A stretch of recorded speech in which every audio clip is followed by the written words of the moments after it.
afternoon. Tea sippers afternoon. What it do? Come on in. Baby, we covered a lot this weekend, and they say we are about to get busy. Not that kind of busy, but busy in the...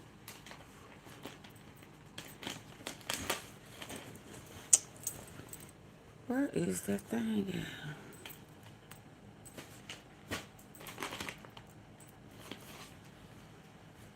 Right there.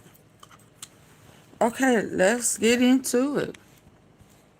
So some of the things that we heard about all weekend, possibility of what's coming. Didn't know for sure if it was old news, new news. What's the dealio? They kind of worded it a little different. They scared to say current president. It's always former president. Hey, Janet. Oh, this is the one you on. Okay. Are you going to be here for a little bit, Janet? Or are you just coming through?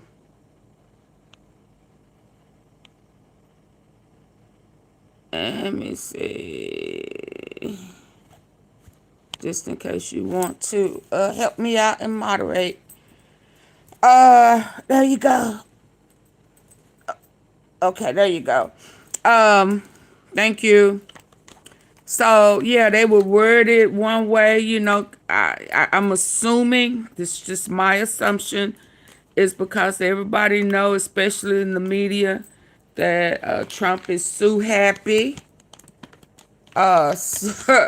Absolutely so happy, especially with the media. He wants to control what you say about him. You know he don't like to be embarrassed or nobody to know the truth. So how they was wording stuff made it seem a little old because they would never say current president. I get it. So we're going to check in to see what is popping off today already. It's already look like it's not going in his favor. Let's listen. Donald Trump is having an awful Monday morning as his... That's how it's starting. It's starting off that Donald Trump is having a awful Monday morning. Now, it's afternoon. This has been sitting here for a little bit. Let's go. Let's go. Donald Trump is having an awful Monday morning as his effort to launch a criminal investigation into the chairman of the Federal Reserve, Jerome Powell, who he appointed, is backfiring in his face. We're now hearing from Republicans who are demanding an investigation not into Powell, but into Trump's DOJ for its weaponization. Republicans demanding a criminal investigation into the DOJ for criminally investigating Jerome Powell. But Hold on. So, oh wow, how embarrassing. On top of everything else that's going on. He trying to get everybody caught up, tripped up, because he's getting caught up and slipped up. He knows that it appears to be an investigation going on. It appears that people that he trusted at some point is turning on him. So he don't know who telling what. They tired of him. Absolutely.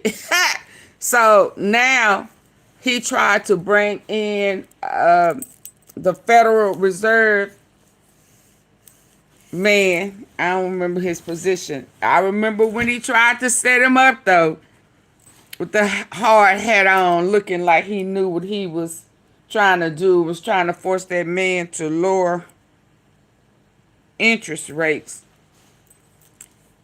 So then he tried to bring up charges on him. Friday, he got served. You mean to tell me that his own party, baby, now you know when they've been voting against him Now they saying, how dare you? How dare you? So now you trying to set him up. The man told you live that you added a whole building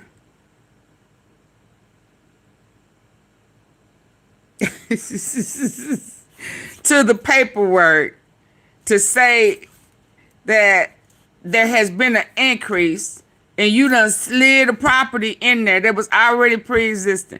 Yeah, child, it's time for you to go. Your games ain't working and they not lying for you no more. The blinders are off. The charade is over. We ain't going. We do not believe you. You have lied and we are not going along. People are dying. And you are trying to play everybody. And you trying to get us killed. Hit the like button. 6 minutes in, it was 100 and some people in here. 3 likes. Hit the road, Jack. And don't you come back no more. That's what you're saying, Samantha. It's time for you to go. It's time for you to go. Let's go. Let's hear this. Investigation, not into Powell, Oh, but no. into Trump's deal. Powell, who he appointed, is backfiring in his criminal investigation into the chairman of the Federal Reserve, Jerome Powell, who he appointed, is backfiring in his face. We're now hearing from Republicans who are demanding an investigation not into Powell, but into Trump's DOJ for its weaponization. When I tell you they tag teaming him, demanding a criminal investigation into the DOJ for criminally investigating Jerome Powell. But Donald Trump's been on a rampage all morning.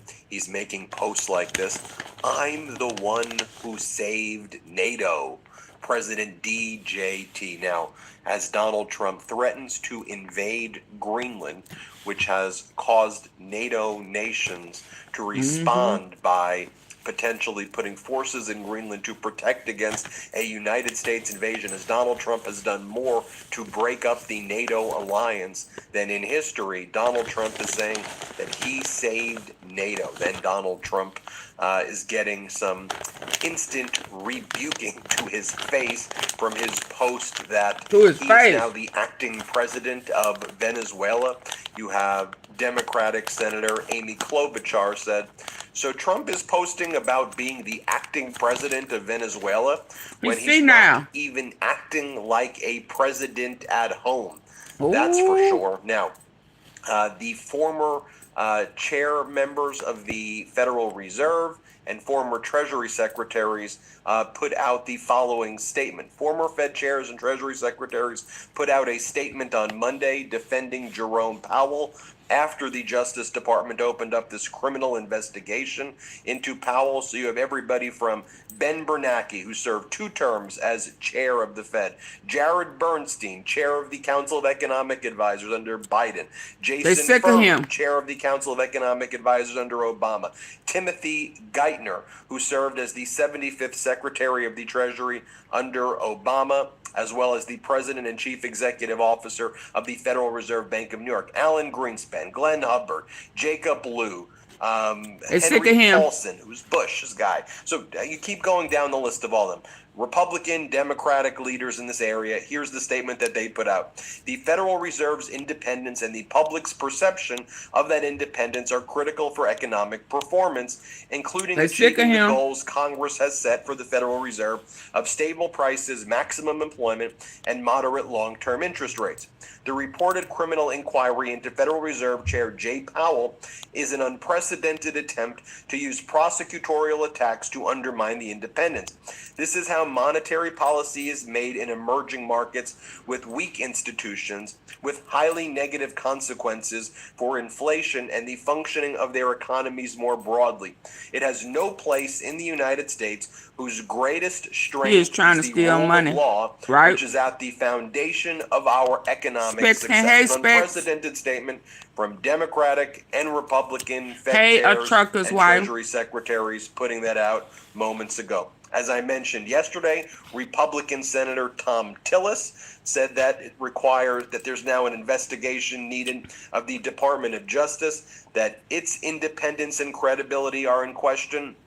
Of course it is. This regime has been engaged in the most horrific criminal conduct that there is. The DOJ is covering up a child sex trafficking ring. And Tom Tillis said that he's holding up Donald Trump's nominees, both in the Department of Homeland Security, because Kristi Noem refuses to show up before Congress, but also now he's saying that he will put a hold on anyone Donald Trump wants to appoint to the Fed, whether it's the Fed chair vacancy or any other Fed position. He's on the banking committee in the Senate. He says until this matter is legally resolved. Republican Senator Lisa Murkowski just put out the following statement. After speaking with Chair Powell this morning, it's clear the administration's investigation is nothing more than an attempt at coercion. If the Department of Justice believes an investigation into Chair Powell is warranted based on project cost overruns, which are not unusual, then Congress needs to investigate the Department of Justice. The stakes are too high to look the other way. If the Federal Reserve loses its independence, the stability of our markets and the broader economy will suffer. My colleague, Senator Tillis, is right in blocking any Federal Reserve nominee until this is resolved. So what are other MAGA Republicans saying? Well, MAGA Republican Senator Roger Marshall says, I don't think Donald Trump was being serious about this criminal investigation into Powell. This morning, Roger Marshall says, I just think this is the way Donald Trump trolls. It's like a trolling he better stop thing. trolling. You know, he's a troll. And so he's trolling by demanding that the DOJ launch a criminal investigation into Powell, and the DOJ is now opened up a grand jury criminal investigation into Powell. You know, trolling. Here, play this clip. Is there really a reason for an investigation? Because, you know, a lot of people are looking at this and saying, well, wait a second. We know President Trump does not like Jay Powell, and we know that he's calling him stupid and that he hasn't cut rates fast enough. So is this political, or did Jay Melania Powell been break the law tired of him and mislead or lie to the Senate Banking Committee? And you say? Yes. Well, Maria, we'll let the system play through here. I think there's other issues that we should be focused on. I think this is the president throwing out one more, maybe he's even almost trolling here as well. We got bigger issues to go after than this one, though. You better stop trolling. Kevin Hassett, Donald Trump's national economic advisor, who many believe Donald Trump wants to appoint as the chair of the Federal Reserve. This guy's appointment would be disastrous. He's been wrong about like everything his entire career. And he goes, well, if someone launched a criminal investigation of me, this is what Hassett says. I'm going to play the clip. He goes, if someone launched a criminal investigation of me, I wouldn't be worried. I would just say, okay, here are the documents. I have nothing to hide. So why is everybody worried that he's doing a criminal investigation into the chairman of the Federal Reserve? Play this clip. Why? I think that if, if you're sitting here in the White House and somebody says, hey, Justice Department wants to look at all your emails or look at what you've been doing on this or that, then I would welcome the opportunity to show them that I'm fine. And I also think that that's what I would expect of every government employee. That you want government employees to sort of say, hey, yeah, here's my proof that there's you've been nothing like the Minnesota thing going on. And, anyway, so it's part of government to have people look at you, inspectors general, and check that what you're doing is completely on the up and up. And I think that it's part of government here and at the Fed as well. This is what would happen to your body if you ate mood sleep gummies every day. Day 1, you take your first gummy. This episode is brought to you by IQ Bar, our exclusive snack, hydration, and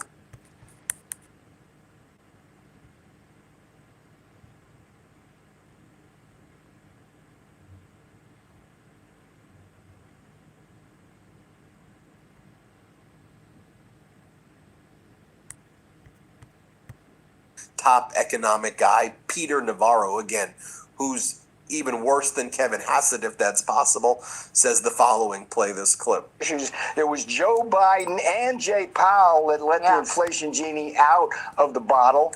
And so, and it spared me this like, Fed independence stuff, and Tom tell us all that. I said, come on. Yeah. That's a politicized body.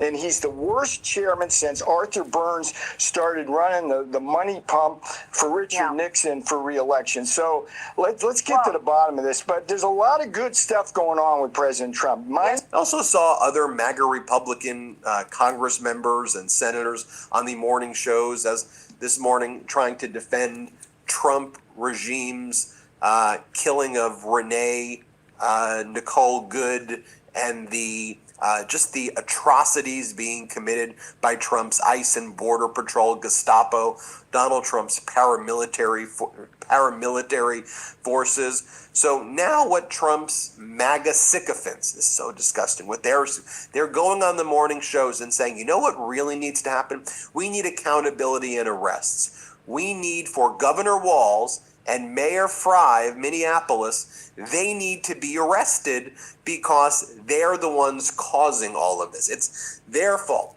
They're provoking anger against ICE. I don't know, maybe it's the fact that ICE and Border Patrol have been invading communities and they are arresting people who are just hardworking people trying to get by in this country, and that's what you're engaged in. You're engaged in these Gestapo tactics. Listen to what Congresswoman Sherry Biggs says. This is on State Regime Media.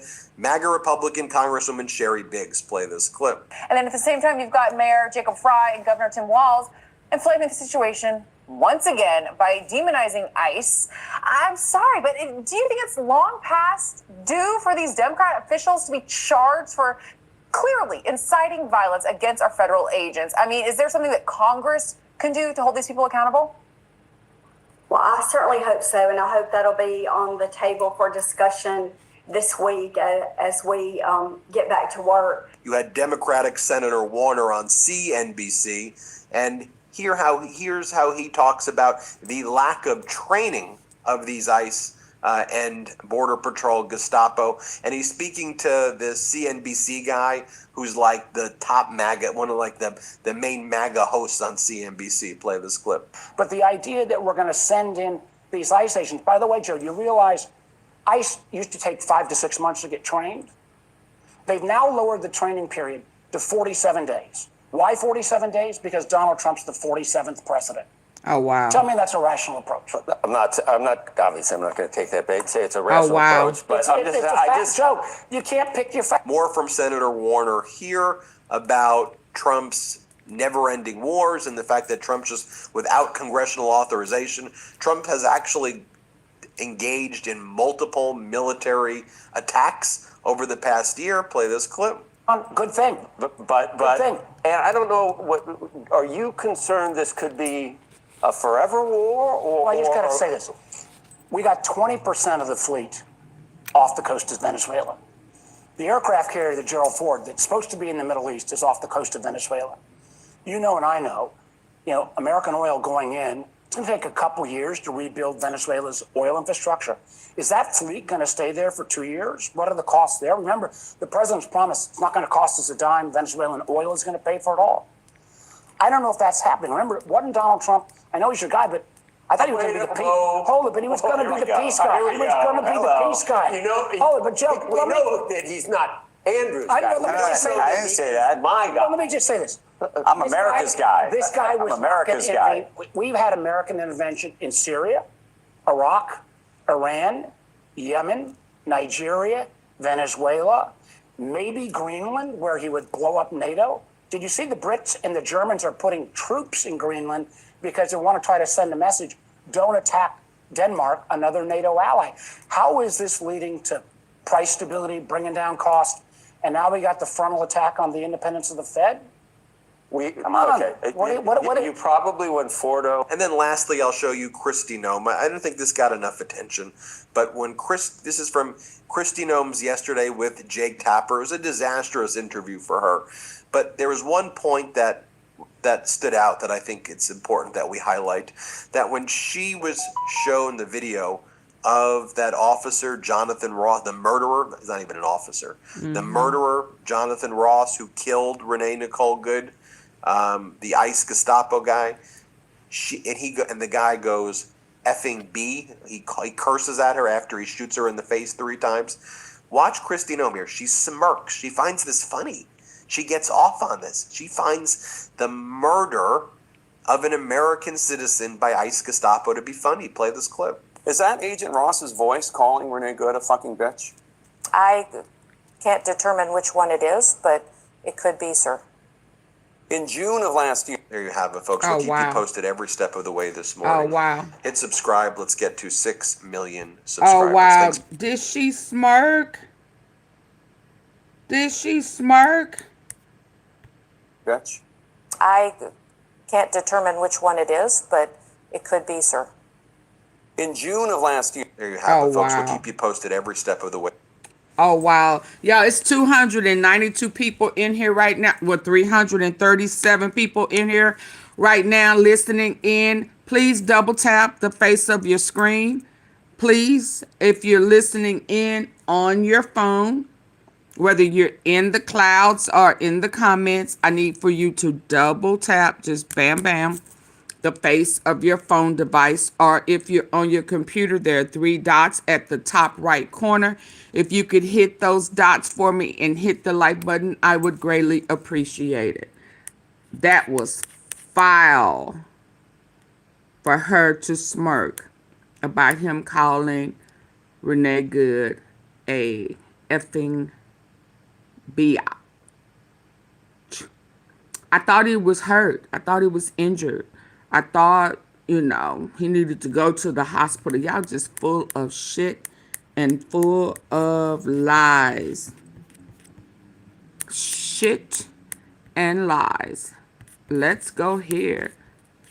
Let's go here to his assets being frozen. Let's see if you smiling now. How you like me now? Huh? How you like me now? Y'all come on, double tap the face of your screen. Let's go. Hey, Joseph. Hey, Karen. Whoever I missed, if I missed you, hello. Yeah, let's listen. Today, a federal judge said that President Donald Trump violated his order that lifted a blanket freeze on federal spending and again directed the administration to release the funds. That, as top prosecutors in nearly half the country just won a temporary legal victory, restoring medical research funding stripped late last week. This is really happening. Trump is absolutely panicking right now because what just happened is genuinely unprecedented. The Trump Organization is facing its most serious financial crisis, and it happened faster than anyone expected. Judge Arthur Engoron in New York just enforced his fraud ruling from 2023 in the most aggressive way possible. He issued an emergency nationwide asset freeze order on every single... Say what now? Genuinely unprecedented. The Trump Organization is facing its most serious financial crisis, and it happened faster than anyone expected. Judge Arthur Engoron in New York just enforced his fraud ruling from 2023 in the most aggressive way possible. He issued an emergency nationwide asset freeze order on every single property and business entity connected to Donald Trump. So this has been tied up in court since 2023 with appeals, motions, appeals. And because he is broke and can't get that surety bond, it is absolutely coming true. They're not playing with him anymore. And then because he tried to play with Powell, he just opened up a criminal investigation on himself. Boy, when I tell you they tag teaming him, bam, bam, bam, bam. He spin around. He spin around. Bam, bam, bam, bam, bam, bam. Woo! He can't get enough. His face gonna be swollen. Y'all hit the like button. It just got real. Let's go. The Trump Organization is facing its most serious financial crisis, and it happened faster than anyone expected. Judge Arthur Engoron in New York just enforced his fraud ruling from 2023 in the most aggressive way possible. He issued an emergency nationwide asset freeze order on every single property and business entity connected to Donald Trump. Every property, every bank account, every investment, everything will be frozen if Trump doesn't post the required bond. Locked down, inaccessible. And here's what makes this absolutely devastating. If Trump can't post the bond, the Trump organization won't be able to operate. The company won't be able to pay employees, won't be able to transfer funds, won't be able to sign contracts, won't be able to do anything. The business will grind to a complete halt. We're talking about 15,000 employees who won't get paid, golf courses that won't be able to open, hotels that won't be able to take reservations, retail spaces that won't be able to sell merchandise. Everything will stop. And there's no way to restart it because Trump cannot post the bond required to prevent the freeze. No bond company in America will touch him. The risk is too high. The fraud is too obvious. And without a bond, the freeze will take effect, which means Chapter 11 bankruptcy is looking increasingly likely. The Trump organization may have to file for bankruptcy. And once that filing happens, the company will face liquidation. Every asset could be sold and Trump could end up with nothing. But real quick, before we get into this, let's be honest. You can't really trust mainstream media nowadays. That's why we built John Brown's show, to bring you real stories, but aren't. Your subscription actually matters here. Exactly what Judge Ng's order will do if Trump doesn't post the bond. The order will freeze every asset connected to Trump or the Trump organization in any way. That includes obvious things like Trump Tower and Mar-a-Lago, but it also includes less obvious things. Trump's personal bank accounts, his investment portfolios, his stake in various business ventures, cash reserves held by Trump organization subsidiaries, accounts receivable from tenants and customers, everything. If Trump owns it or has any interest in it, it will be frozen and the order will apply nationwide. Not just in New York, every state, every jurisdiction, federal courts will be enforcing this order everywhere, which means Trump I know won't he's be sick, able to y'all. Hit the access like money button. anywhere in the United States if he doesn't post the bond. He'll be functionally unable to access his wealth, not actually broke, because there are billions of dollars in assets receivable from tenants and customers, everything. If Trump in any way, that includes obvious things like Trump. Let's get into what's actually happening. Here's exactly what Judge Ng's order will do if Trump doesn't post the bond. The order will freeze every asset connected to Trump or the Trump organization in any way. That includes obvious things like Trump Tower and Mar-a-Lago, but it also includes less obvious things. Trump's personal bank accounts, his investment portfolios, his stake in various business ventures, cash reserves held by Trump organization subsidiaries, accounts receivable from tenants and customers, everything.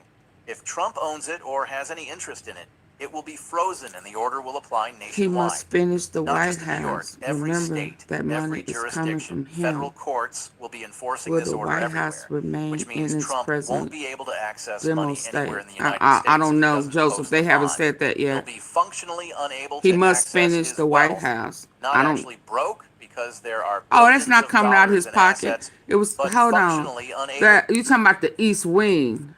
Yeah, that was supposed to be coming from donations. It was never coming out of his pocket. He was asking for donations. He was negotiating. Reserves held by Trump organization subsidiaries, accounts receivable from tenants and customers, everything. If Trump owns it or has Hey, any Gap interest Pack. in it, it will be frozen and the order will apply nationwide. Thank Not you. just in New York, every state, every jurisdiction, federal courts will be enforcing this order everywhere, which means Trump won't be able to access money anywhere in the United States if he doesn't post the bond. He'll be functionally unable to access his wealth, not actually broke because Hey, there are Theo. billions of dollars in assets, but functionally unable to use any of that money. It will all be locked down by court order Oh, if the wow. bond doesn't get posted. Now let me walk you through why What a Engoron blow. issued this freeze order. It all goes back to the fraud judgment from 2023. Engoron ruled that Trump committed massive fraud by inflating property values. Hey, Lady And as Love. part of that ruling, Engoron ordered Trump to pay $464 million on in discouragement and this is mind blowing. Not just in New York. And I know I've talked about it.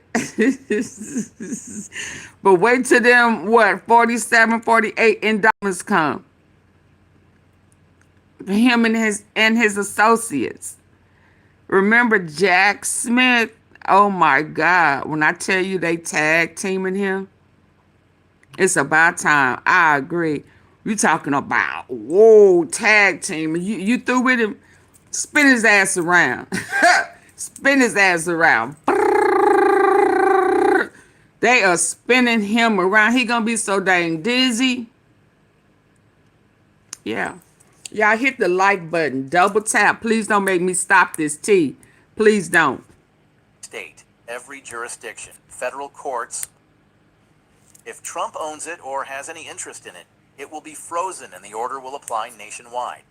Not just in New York, every state, every jurisdiction, federal courts will be enforcing this order everywhere, which means Trump won't be able to access money anywhere in the United States if he doesn't post the bond. He'll be functionally unable to access his wealth. My turn. Not actually broke because there are billions of dollars in assets, but functionally unable to use any of that money. It will all be locked down by court order if the bond doesn't get posted. Now let me walk you through why Engoron issued this freeze order. It all goes back to the fraud judgment from 2023. Engoron ruled that Trump committed massive fraud by inflating property values. And as part of that ruling, Engoron ordered Trump to pay $464 million on in discouragement and penalties. $464 million. That's the amount Trump has to pay to the state of New York for all the fraud he committed. But here's the thing. Trump never paid. He appealed the judgment. And during the appeal process, New York law allows defendants to delay payment if they post a bond. The bond has to cover the full judgment plus interest. So Trump needed to post a bond for around $500 million to stop enforcement. And Trump claimed he would post that bond. His lawyers kept saying they were working with bond companies, that a bond was coming soon, but it never came. Won't nobody and touch what you. happened next? We now know why. They say you stink no in bond every company would way. issue a bond for Trump. Multiple sources report that Trump's team approached every major bonding company in America, and they all said no. Why? Because issuing a bond means the company is on the hook if Trump doesn't pay. And bond companies look at Trump's financial situation and see major risks. The Deutsche Bank loans are in default. The You don't pay properties are shit. overvalued and can't be sold for anything close to He what sent Trump our claims money they're to worth. Israel. Trump's income He didn't streams send are his own collapsing. money to There's Israel, concern Janet. Trump can't pay. So the bond companies won't issue a bond. And without a bond, Engoron can enforce the judgment immediately, which is exactly what he's doing with this asset freeze order. Now listen. Now remember, I sent a prison toilet kite to Trump and suggested that he borrow some money from Bibi Netanyahu. That's who you've been funding all along. Stealing from the U.S. for them to take over land and start building Trump towers and shit. All in foreign land. So now that your ass is in trouble, I suggest you do a kite to Israel and holler out to Bibi. I thought he was your friend. I thought he was your friend till the end. I thought you said he had your back. Where is he now? I suggest you phone a friend and ask them, do they have some spare ends to help you get out this mess? Cause the whole town laughing at me. Silly fool.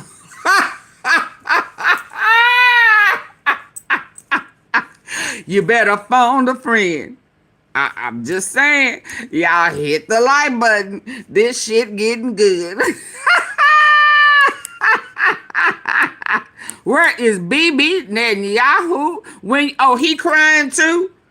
Oh, him crying too. Oh, they on to y'all. And baby, wait until they find out that somebody that's affiliated to you in your gang, in your mob, your mafia, yeah, is still putting money in, what's his name? Jeffrey Epstein's account.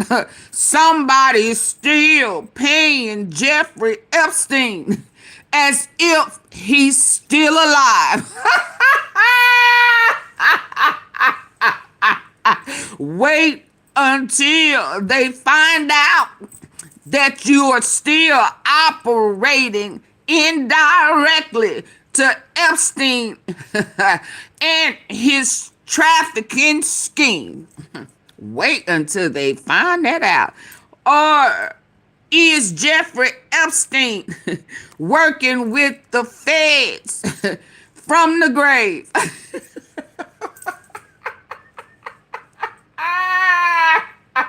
Is the ghost of Jeffrey getting your ass back? Somebody getting you back. You can best believe that. And they working together to bring your big hip ass down. Let's go.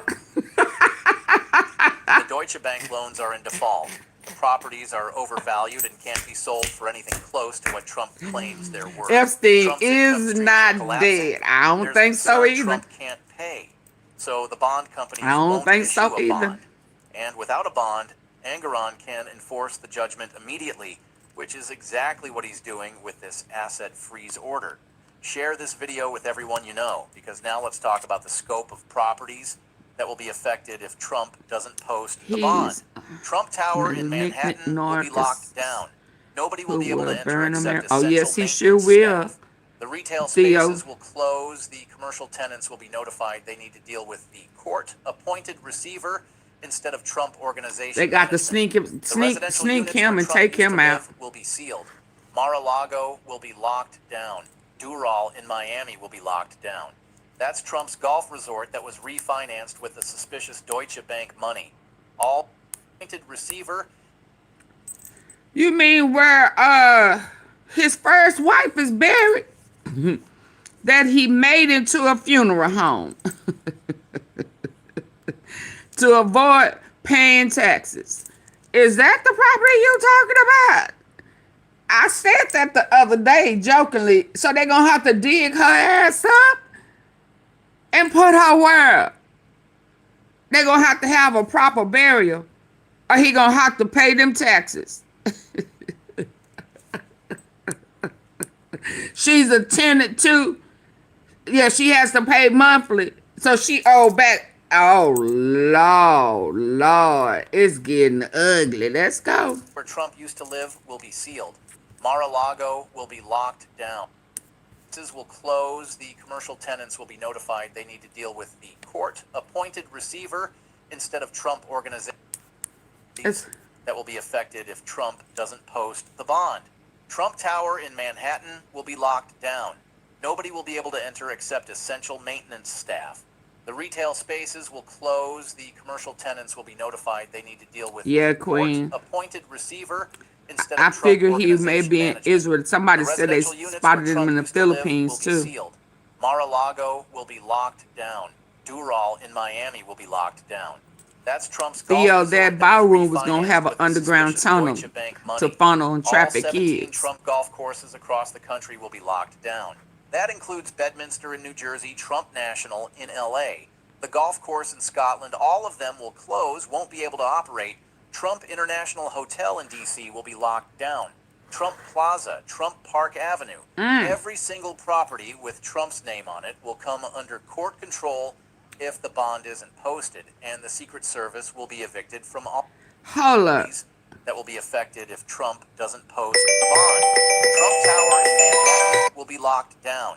Nobody will be able to enter except essential maintenance staff. The retail spaces will close. The commercial tenants will be notified they need to deal with the court-appointed receiver instead of Trump organization management. The residential units where Trump used to live will be sealed. Mar-a-Lago will be locked down. Doral in Miami will be locked down. That's Trump's golf resort that was refinanced with the suspicious Deutsche Bank money. All 17 Trump golf courses across the country will be locked down. That includes Bedminster in New Jersey, Trump National in LA. The golf course in Scotland, all of them will close, won't be able to operate. Trump International Hotel in DC will be locked down. Man. Trump Plaza, Trump Park Avenue. Every single property with Trump's name on it will come under court control if the bond isn't posted, and the Secret Service will be evicted from all of them. This is crucial. Secret Service was providing protection at several Trump properties, but once the properties come under court control as part of the asset freeze, Secret Service will have no authority to be there anymore. So they'll have to leave, and Trump will have no protection at his properties. Not that it... So, yesterday we kind of talked about that. So it's almost kind of setting it up to if and when he is sent to prison, there will not be Secret Services needed.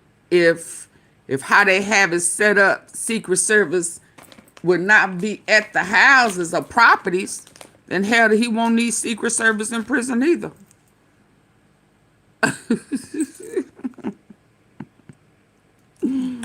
They setting it up. They setting it up. I said this yesterday, that they are setting it up for a takedown.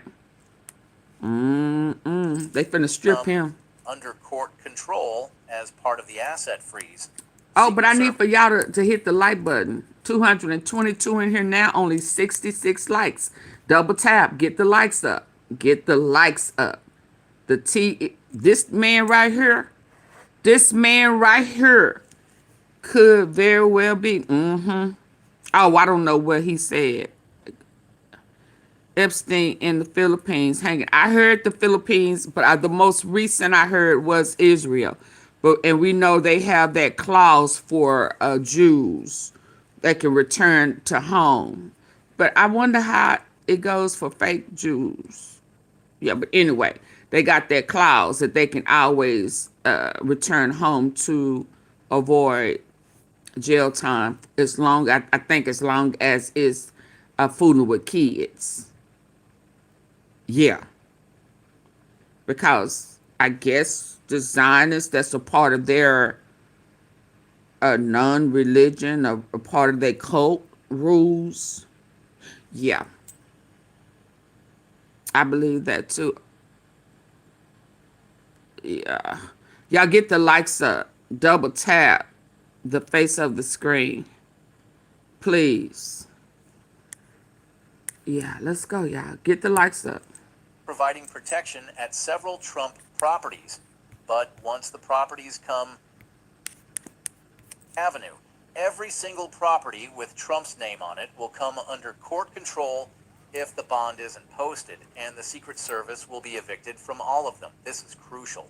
Secret Service was providing protection at several Trump properties, but once the properties come under court control as part of the asset freeze, Secret Service will have no authority to be there anymore. So they'll have to leave, and Trump will have no protection at his properties. Not that it matters, because Trump himself is in federal custody, but symbolically, it's significant. The Secret Service eviction will mean Trump has lost official protection and privilege. And here's the financial math that makes this so catastrophic. Trump owes $464 million to New York for the fraud judgment. He owes $2.5 billion to Deutsche Bank for the defaulted loans, and that Deutsche Bank debt is now accelerating with penalty interest. The total debt is now over $3 billion, $3.1 billion to be exact, according to the court filings. Trump's total net worth, even using his own inflated valuations, was maybe $5 billion. But that was always questionable. The actual value of Trump's assets is way lower. Real estate experts estimate that if Trump's that's coming in February. Fair market value today, they'd bring in maybe $3 billion. That's what the live is set up for next. Accounting for the fact that assets lose value when they're sold under court order. Forced liquidation sales always get discounted because buyers know the seller has to sell. So Trump's properties will probably sell for even less, maybe $2.5 billion, which means even after liquidating everything, Trump won't have enough to pay all his debts. He's underwater financially. Think about what that means.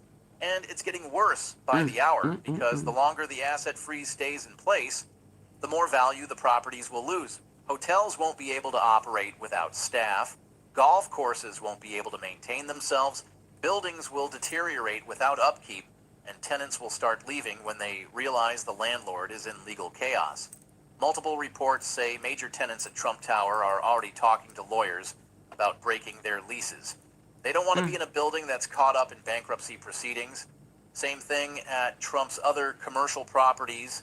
Tenants are leaving, which means rental income is disappearing, which means the properties become less valuable, which means when they finally get auctioned, already they'll reaching sell out to the attorney. when they realize the landlord is in legal chaos.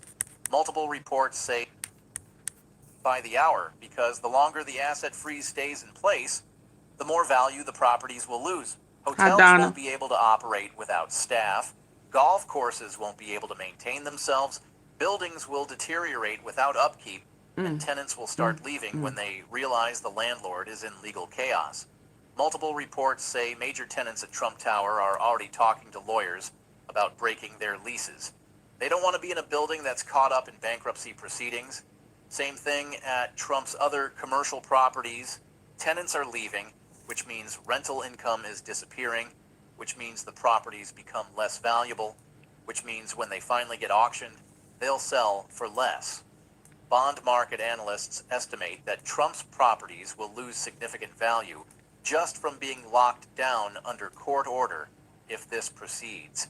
That's hundreds of millions of dollars evaporating because buyers don't want distressed assets from a criminal defendant. Make sure you're subscribed to John Brown Show so let's dig into what Chapter 11 bankruptcy actually means for the Trump organization. Chapter 11 is corporate reorganization bankruptcy. It's what companies file when they can't pay their debts, but think they can restructure and survive. But here's the thing. The Trump organization may not survive this. The debts are too high. The assets are overvalued. The revenue streams are damaged. So what could happen is that Trump will file Chapter 11. The bankruptcy court will appoint a trustee to take control of the company, and that trustee will quickly realize that reorganization may be impossible. So the trustee could convert the case to Chapter 7. That's liquidation bankruptcy. And in Chapter 7, everything gets sold. Every asset, every property, every piece of furniture in Trump's offices, all of it goes to auction, and the proceeds get distributed to creditors according to priority. New York will get paid first for the fraud judgment. Deutsche Bank will get paid next for the loan default. Other creditors will get whatever's left. And Trump personally could get nothing. He could be completely wiped out financially. And here's what makes this even more significant. The bankruptcy trustee will have a legal duty to maximize value for creditors, which means the trustee is going to investigate every suspicious transaction Trump made, every property transfer, every loan, every payment to family members or associates. Oh my And if the God. trustee finds fraudulent transfers or preferential payments, the trustee can claw that money back. So if Trump gave money to his kids in the last few years, the trustee can every asset, every property, every piece of furniture in Trump's offices, all of it goes to auction, and the proceeds get distributed to creditors according to priority. New York will get paid first for the fraud judgment. Deutsche Bank will get paid next for the loan default. Yeah, they Other coming too. creditors will get whatever's left. And Trump That came up personally yesterday. could get nothing.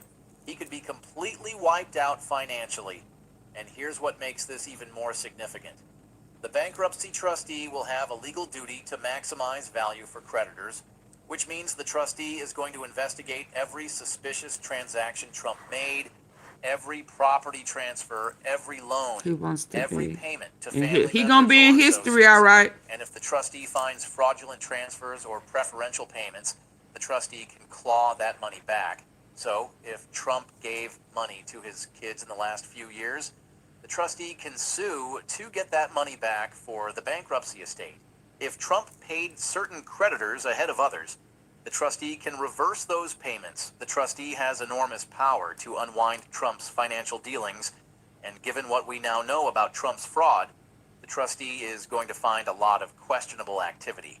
Let's talk about the human cost, because 15,000 people will be affected if this bankruptcy moves forward. Trump Organization employed roughly 15,000 people across all its properties and businesses, hotel workers, golf course staff, building maintenance, corporate employees, all of them. And if the freeze takes effect, they won't get paid. The asset freeze will mean the Trump Organization won't be able to access funds to make payroll. So paychecks that are supposed to go out won't be coming if this continues. These employees are uncertain about what's happening. Most of them are probably just finding out that they might not get paid, and many of them live paycheck to paycheck. They can't afford to miss a payment. They have rent due. They have bills. They have families to feed. And Trump's legal situation could cost them their income. And it will only get worse if Chapter 11 gets filed, because most of these employees will likely be laid off. The bankruptcy trustee won't keep 15,000 employees on the payroll while liquidating the company. That doesn't make financial sense. So probably 14,000 of these 15,000 employees are going to lose their jobs if this proceeds. And they're going to have trouble finding new jobs because the Trump name has become controversial. It's not fair to these employees. Most of them had no idea what Trump was doing. They were just working regular jobs, but they'll suffer anyway if the company collapses. Now, here's where it gets really interesting. Let's talk about the potential auction schedule, because if this moves forward, everything will happen incredibly fast. Judge Engoron's order sets a timeline for liquidation if the bond doesn't get posted. Mar-a-Lago could go up for auction soon, Trump Tower shortly after, Doral following that, and the golf courses and other properties will get auctioned in rapid succession. Everything could be sold within days or weeks if the bankruptcy proceeds. That's fast for real estate transactions. Oh but my God. Engoron is pushing for speed because every Hold up, he taking me too fast. Trump's legal situation could cost them their income. And it will only get worse if Chapter 11 gets filed, because most of these employees will likely be laid off. The bankruptcy trustee won't keep 15,000 employees on the payroll while liquidating the company. That doesn't make financial sense. So probably 14,000 of these 15,000 employees are going to lose their jobs if this proceeds. And they're going to have trouble finding new jobs because the Trump name has become controversial. It's not fair to these employees. Most of them had no idea what Trump was doing. They were just working regular jobs, but they'll suffer anyway if the company collapses. Now, here's where it gets really interesting. Let's talk about the potential auction schedule, because if this moves forward, everything will happen. Adrian Gabriel Cardumdum. You don't think we know that? You don't think we know that? But the message is true. You rather listen to a dum-dum tell you lies than AI that will tell you the truth. What's wrong with you? You've been drinking that Kool-Aid? You like sleeping on his tail end, smelling his farts and shit? What is wrong with you? What's wrong with you? Don't come in here telling us what we already know. We like the truth, irregardless of how it is presented to us. You like a lie coming straight out of a liar's mouth. Yeah, you like that devil talk. Get your ass up out of here. Did y'all remove him permanently? Because I don't want him to make a mistake and come back up in here with that bullshit. Now, miss me with a timeout. No, sir. No, sir. I want you out of here. Anytime they come in here talking about AI, as if we ain't smart enough to know, I want them out of here. Period. I don't want to have to stop my show and teach nobody nothing. It's a deflection. I don't give a shit how they present the truth to me, as long as it's the truth.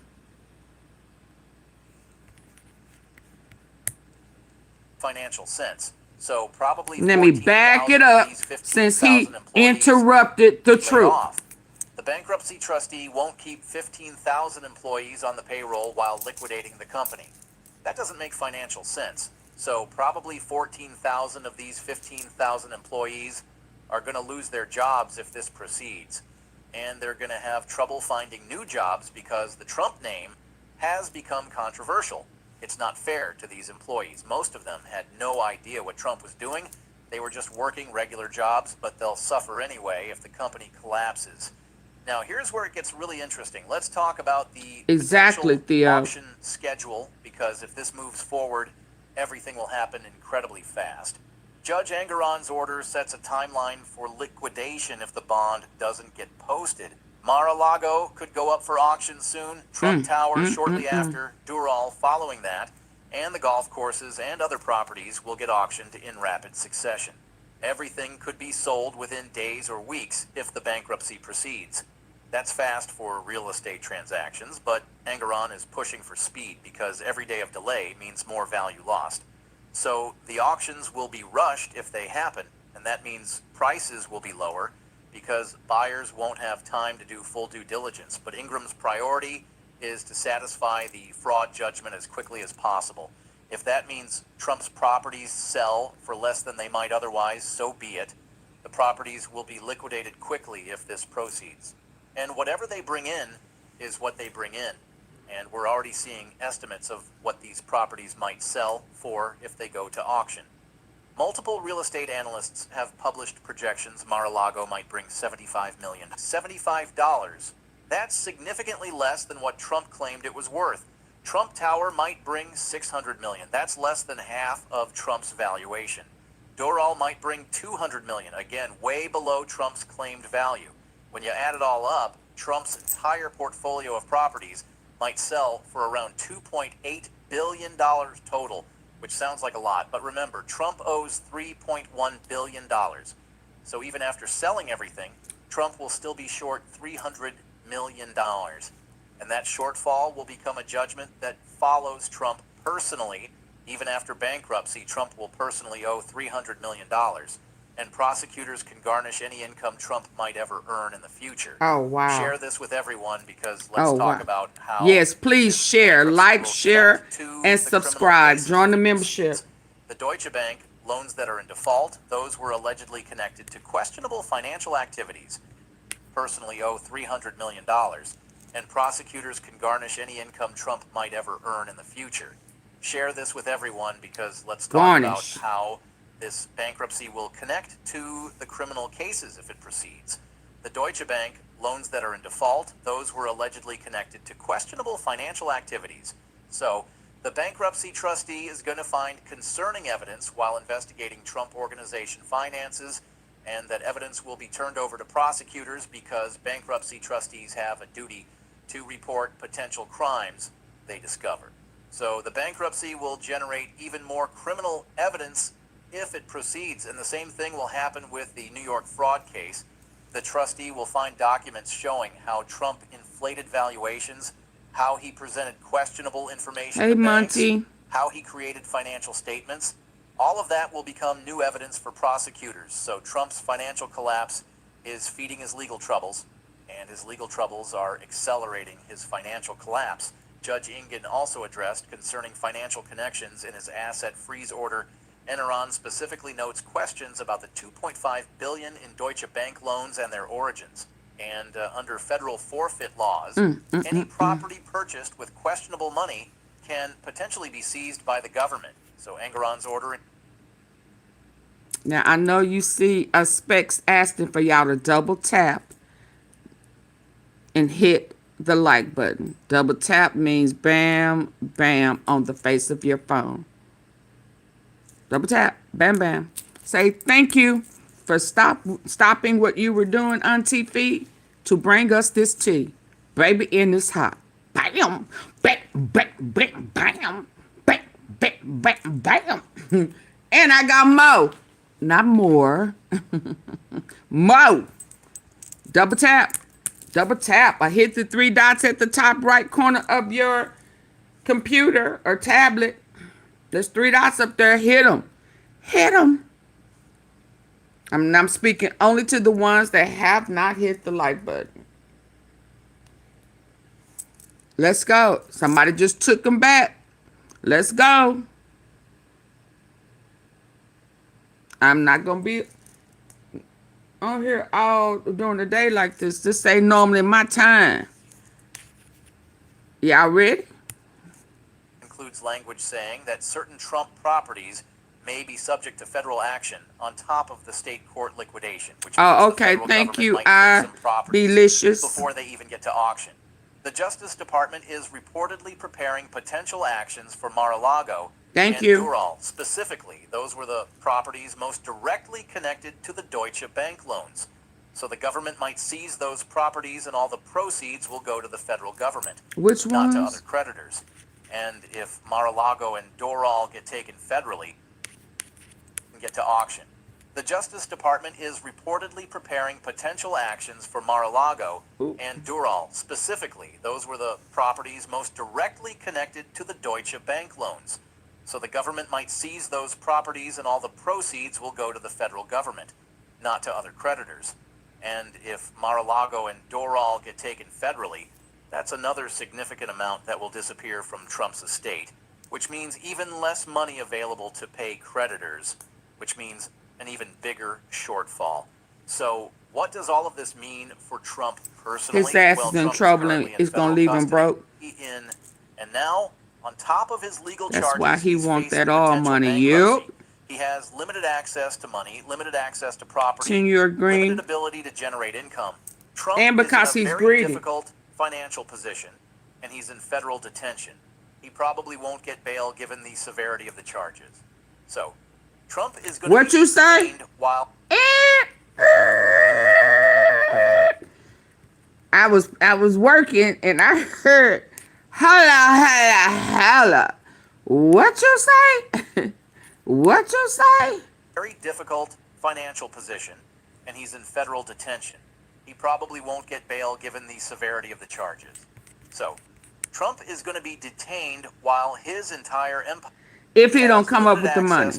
Limited access to property, limited ability to generate income. Trump is in a very difficult financial position, and he's in federal detention. He probably won't get bail given the severity of the charges. So, Trump is going to be detained while his entire empire faces potential. Hold on, wait, what? Personally, well, Trump is currently in federal custody. No, I don't think he's in federal custody.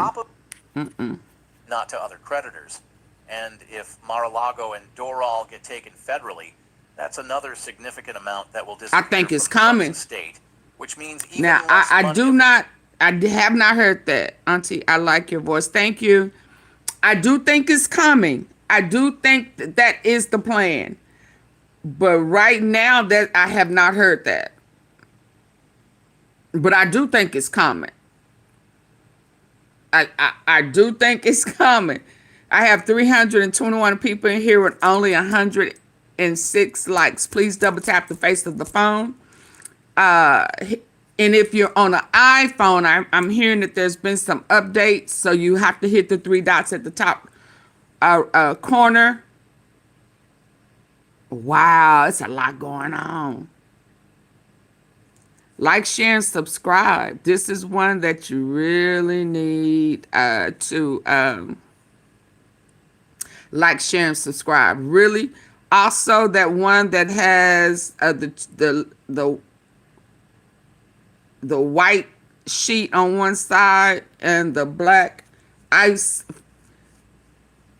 Pooh Shiesty mask. Y'all want to watch that one too. Go back and make sure y'all watch what I have uploaded over the weekend. That black and white KKK equals ice, or ice equals KKK. ICE equal. Go back and watch that. Hit the like button. Go back and watch it. Let's go. A lot going on. I talked about some of this over the weekend, but I do not think they have detained him just yet. I don't think so. Proceeds will go to the federal government, not to other creditors. And if Mar-a-Lago and Doral get taken federally, that's another significant amount that will disappear from Trump's estate, which means even less money available But to it pay is coming. creditors, which means an even bigger shortfall. So what does all of this mean for Trump personally? Well, Trump is currently in federal custody. And now, on top of his legal charges, he's facing potential bankruptcy. He has limited access to money, limited access to property, limited ability to generate income. Trump is in a very difficult financial position, and he's in federal Oh no, he detention. ain't. He probably won't get bail given. If they could put, how old was Bill Cosby when he was detained and sent to prison? Huh? How old was Bill? Wait till the Epstein files, baby, and that cover up.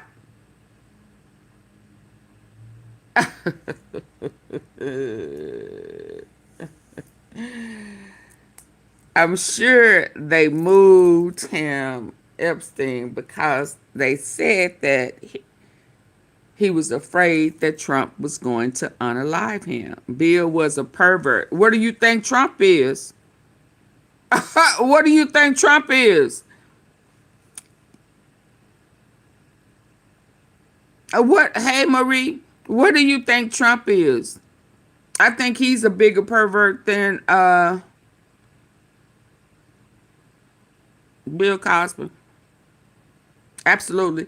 I think that, and I think he's involved in more than what Bill Cosby was involved in.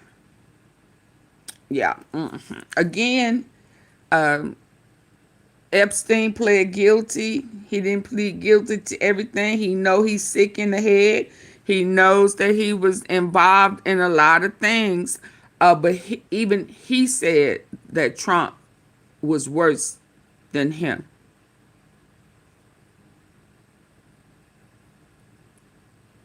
And Trump introduced him, may we not forget, to the trafficking part of it. And may we not forget, he comes from brothels, hotel, real estate with brothels. So that whole concept that we talked about some time ago of hotels, nice establishments on the outside, on the inside, that the child brothels on the inside. Yeah, no. Trump was worse.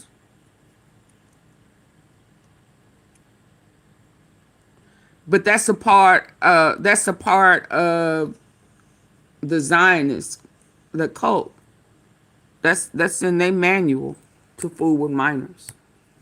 Allegedly. Severity of the charges. That's what I read. Trump is going to be detained while his entire empire faces potential liquidation over the coming period. He'll be in detention if Mar-a-Lago gets auctioned. He'll be in detention if Trump Tower gets sold. Hopefully they remove those powers from him because of some of the charges that they're going to hit him with. What they are planning to do is going to be unprecedented. And all they have to do is throw in some state charges so he can be hit state first. Yeah. Yeah, this is something that's never happened before. And the judge has already no, he can't. No, he can't. His immunity got stripped this weekend. Joseph. His immunity got stripped by the Supreme Court. Did he use to rent towers? Yep. His immunity got stripped.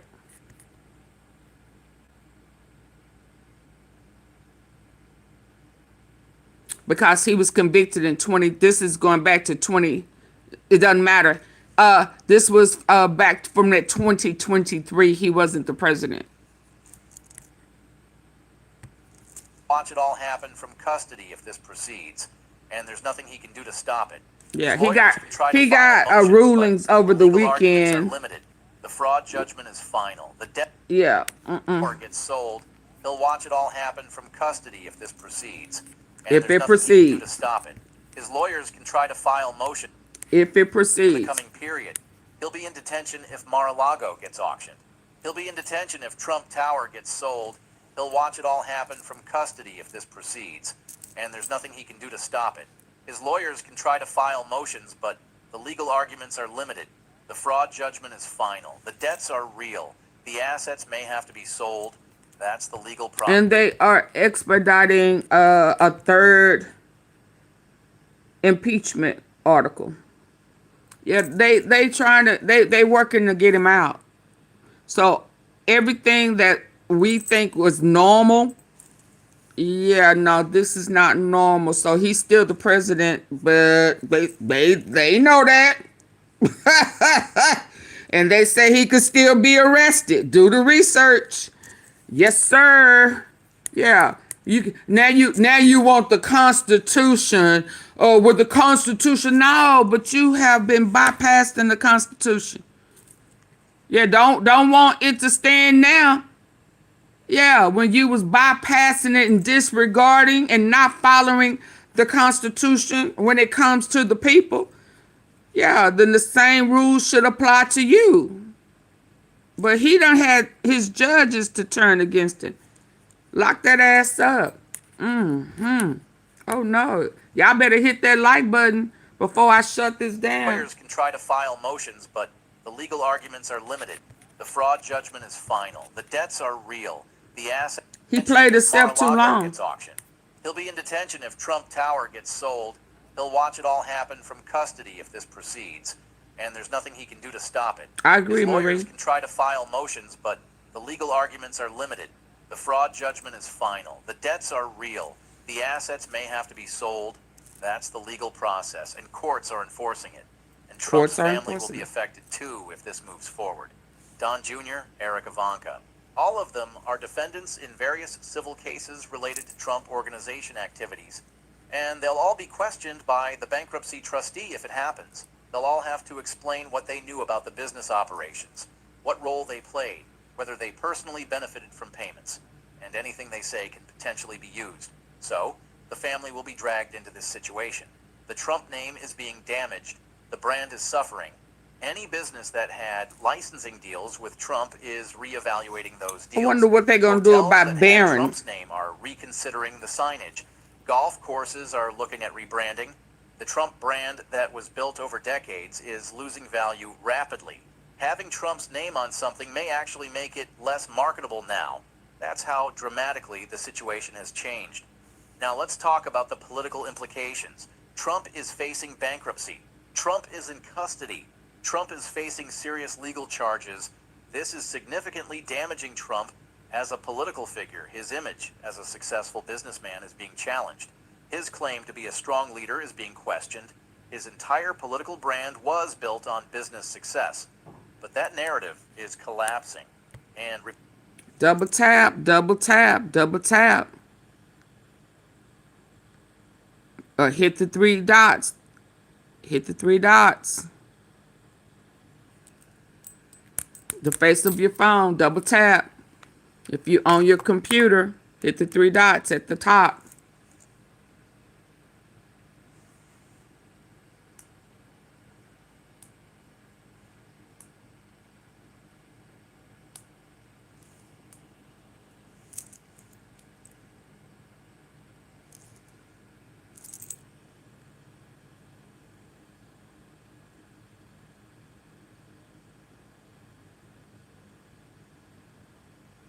They're going to have to remove power.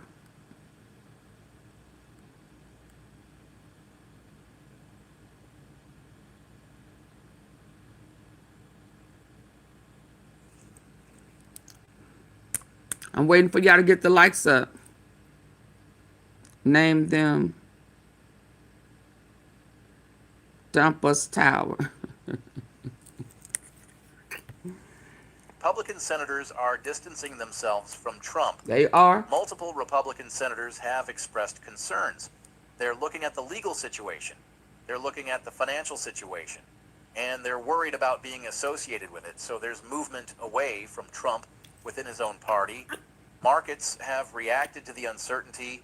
There's been volatility as investors try to understand what this means. Some analysts think that once the situation stabilizes, markets will recover. The theory is that Trump himself was creating uncertainty with unpredictable actions. And once there's clarity about what happens next, investors will feel more confident. But in the short term, there's anxiety, there's concern about what a Trump bankruptcy would mean, what it would mean for his businesses, what it would mean for employees, what it would mean for creditors. All of that uncertainty is affecting market sentiment. The bottom line is this: Donald Trump's entire business empire faces a court-ordered freeze. If he doesn't post the bond, he won't be able to access money, won't be able to operate businesses. The company won't be able to pay employees if the freeze takes effect. Chapter 11, bankruptcy is looking likely and could lead to liquidation. Every Trump property could be auctioned. Mar-a-Lago, Trump Tower, everything potentially sold. 15,000 Do not employees ask lose us. income if this proceeds. Trump. Do not ask if it's AI. Listen to the message. Bye, Dodo. Bye, Zozo. Bye. Get out.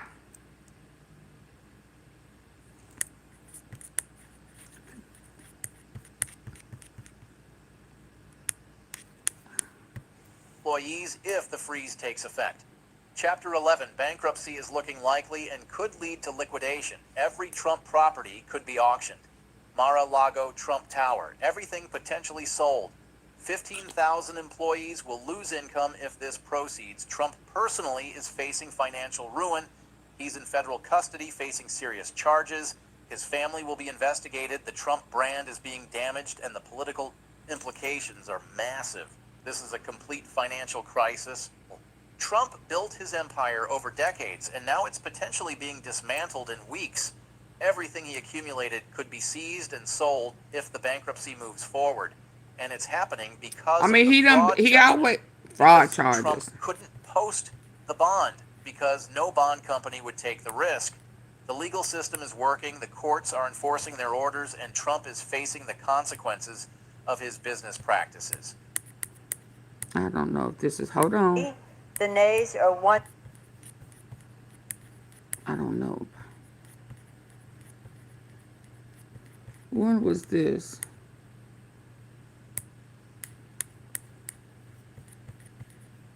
I don't know about.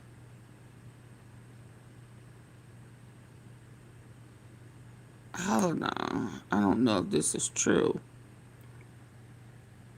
Yeah, nah, I don't know if that's true. Hold on. Get the likes up.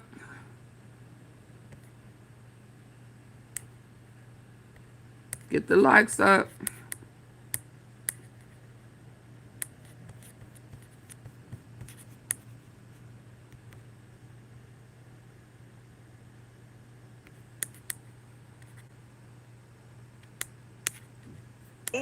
The nays are 190. I'm waiting on y'all to get the likes up.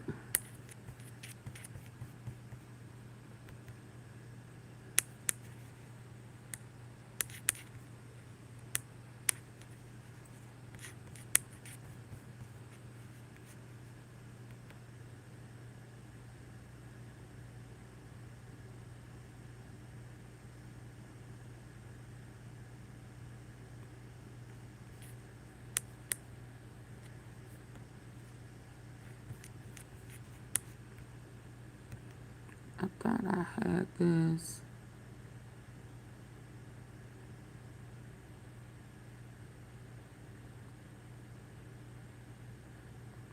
Catastrophic.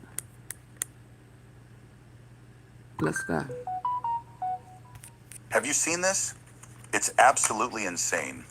Look at the presentation on what's inside this can. All other of Meadows has apparently filled in gaps in the prosecution. Join Genesis Health Clubs for $0 today. Plus, get $400 worth of personal Shout out to the Bahamas. train here. There's a moment in every major criminal investigation when the entire case shifts, when prosecutors go from building their foundation to moving in for the final takedown. That moment has arrived in Donald Trump's criminal prosecution. Special counsel Jack Smith has just confirmed publicly that Trump faces imminent arrest, and the reason is both dramatic and devastating. A key witness from Trump's inner circle has flipped. I'm talking about someone who was there for the most incriminating conversations, who witnessed Trump. Get the likes up, please.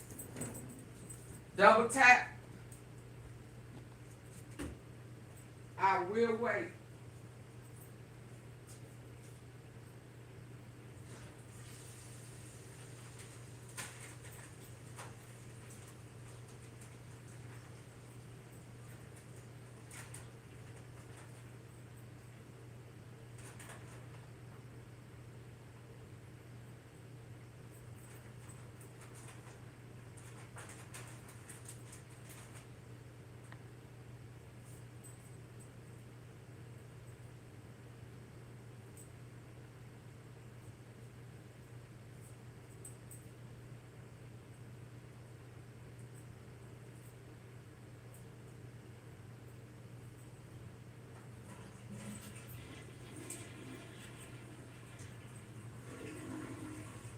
I'm waiting for the lights to go up.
Got the lights up? Nope.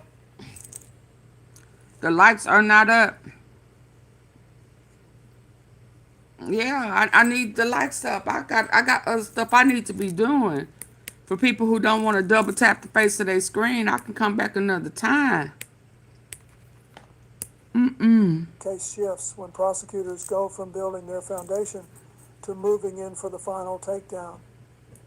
That moment has arrived in Donald Trump's criminal prosecution. Special counsel Jack Smith has just confirmed publicly that Trump faces imminent arrest, and the reason is both dramatic and devastating. A key witness from Trump's inner Janet, circle you gone? has slipped. I'm talking about someone who was there for the most His incriminating employees will go on conversations, strike. who witnessed Trump's crimes ICE gonna firsthand, quit their who job. participated in the schemes, and now has decided to cooperate fully with prosecutors. Go This on isn't strike some for what? peripheral figure. This is someone who has direct knowledge of Trump's criminal conduct and who's willing to testify about it under oath, and now has decided to cooperate fully with conversations, who witnessed Trump's crimes firsthand, who participated in the schemes, and now has decided to cooperate fully with prosecutors. This isn't some peripheral figure. This is someone who has direct knowledge of Trump's criminal conduct and who's willing to testify about it under oath. And that testimony, combined with the evidence prosecutors have already gathered, means Trump's arrest is no longer a question of if, but when. Let me start by identifying who this witness is, because the identity matters enormously. The person who flipped is Mark Meadows. Why I get triggered when someone gives Mark Meadows. When I was younger, Mark Meadows. Trump's former White House chief of staff. Meadows was Trump's right-hand man during the crucial period. Trump's former White House chief of staff. Meadows was Trump's right-hand man during the crucial period after the 2020 election, when Trump was plotting to overturn the results. Meadows was in the room for conversations about fake electors. He was involved in the pressure campaign on state officials. He facilitated Trump's interactions with the extremist groups who ultimately attacked the Capitol on January 6. Meadows knows where all the bodies are buried because he helped bury them. And now HES agreed to cooperate with Jack Smith's investigation in exchange for leniency in his own prosecution. Ooh, the news of Meadows flipping came through a carefully worded statement from Jack Smith's office. The special counsel confirmed that a senior Trump administration official has entered into... Are y'all listening with y'all good ear? Are y'all listening with your good ear? He's taking immunity and working with Jack Smith against Donald Trump. He was in on all the goodies. Y'all hit the like button.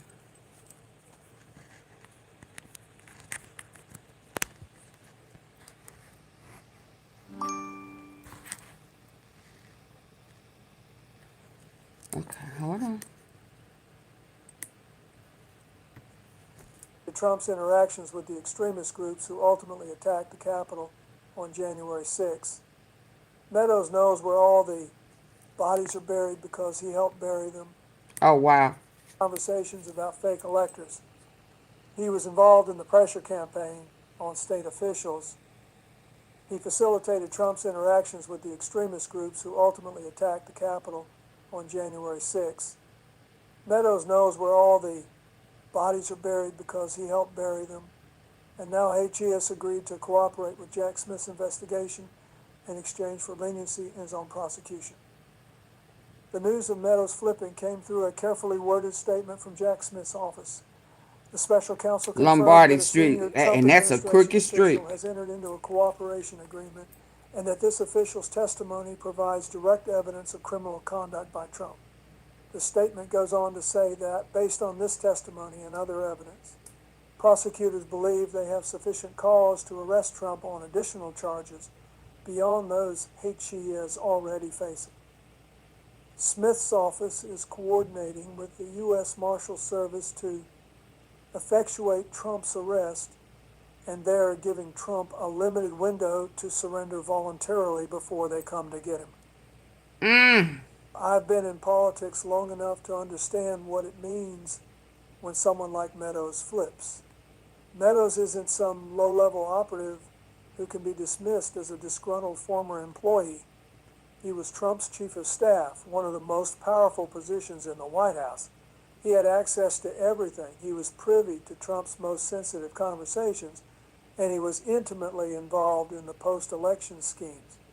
If Meadows is now cooperating with just a human being, it means HES providing testimony about Trump's direct involvement in criminal activity, about Trump's knowledge that what he was doing was illegal, about Trump's intent to overturn the election through fraudulent means.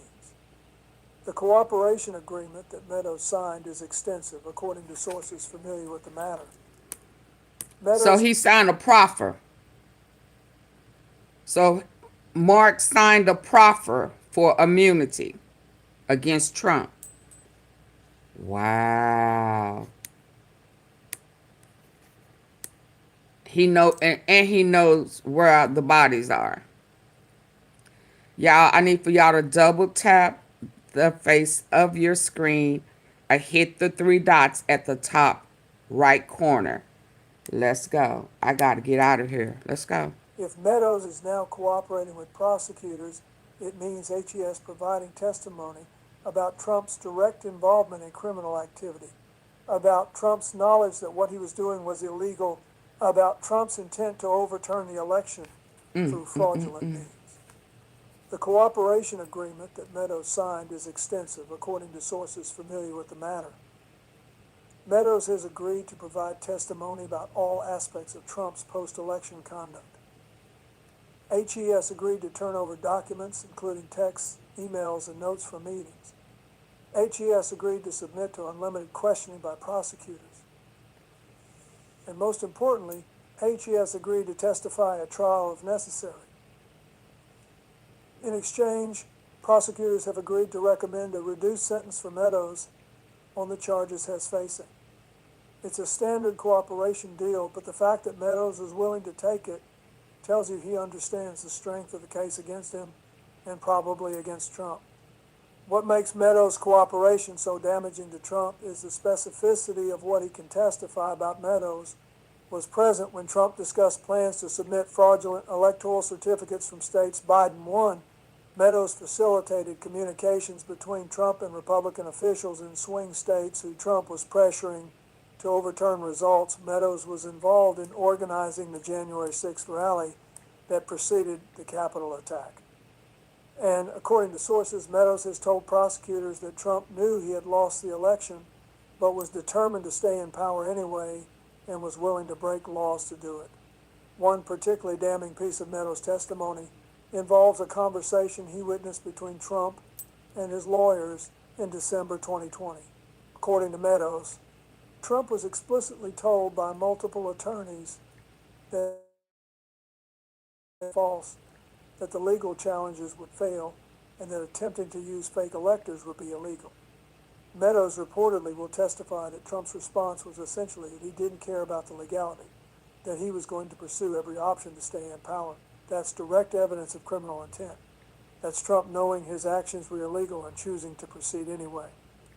Jack Smith's confirmation that Trump faces arrest is significant because it means prosecutors believe they have enough evidence to charge Trump with additional crimes beyond what has already been indicted for.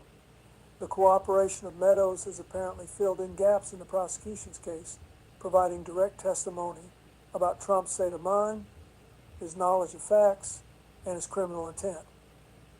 These are often the hardest elements to prove in a criminal case, and having a cooperating witness who can testify to them directly is invaluable for prosecutors. Trump's reaction to Meadows flipping volcanic.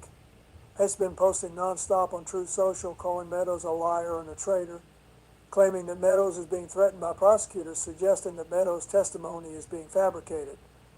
But these attacks ring hollow. Meadows has no reason to lie. He is already facing serious charges himself. The only reason to cooperate would be if she is telling the truth about Trump's conduct and can back it up. Documentary evidence. Prosecutors don't offer cooperation agreements to people who aren't providing truthful and valuable information. This is cocoa Culver style. Creamy vanilla fresh frozen custard blended with rich cocoa topped with whipped cream for a little extra cheer. I want to talk about what Meadows' cooperation means for other potential witnesses. When someone at Meadows' level flips, it creates a cascade effect.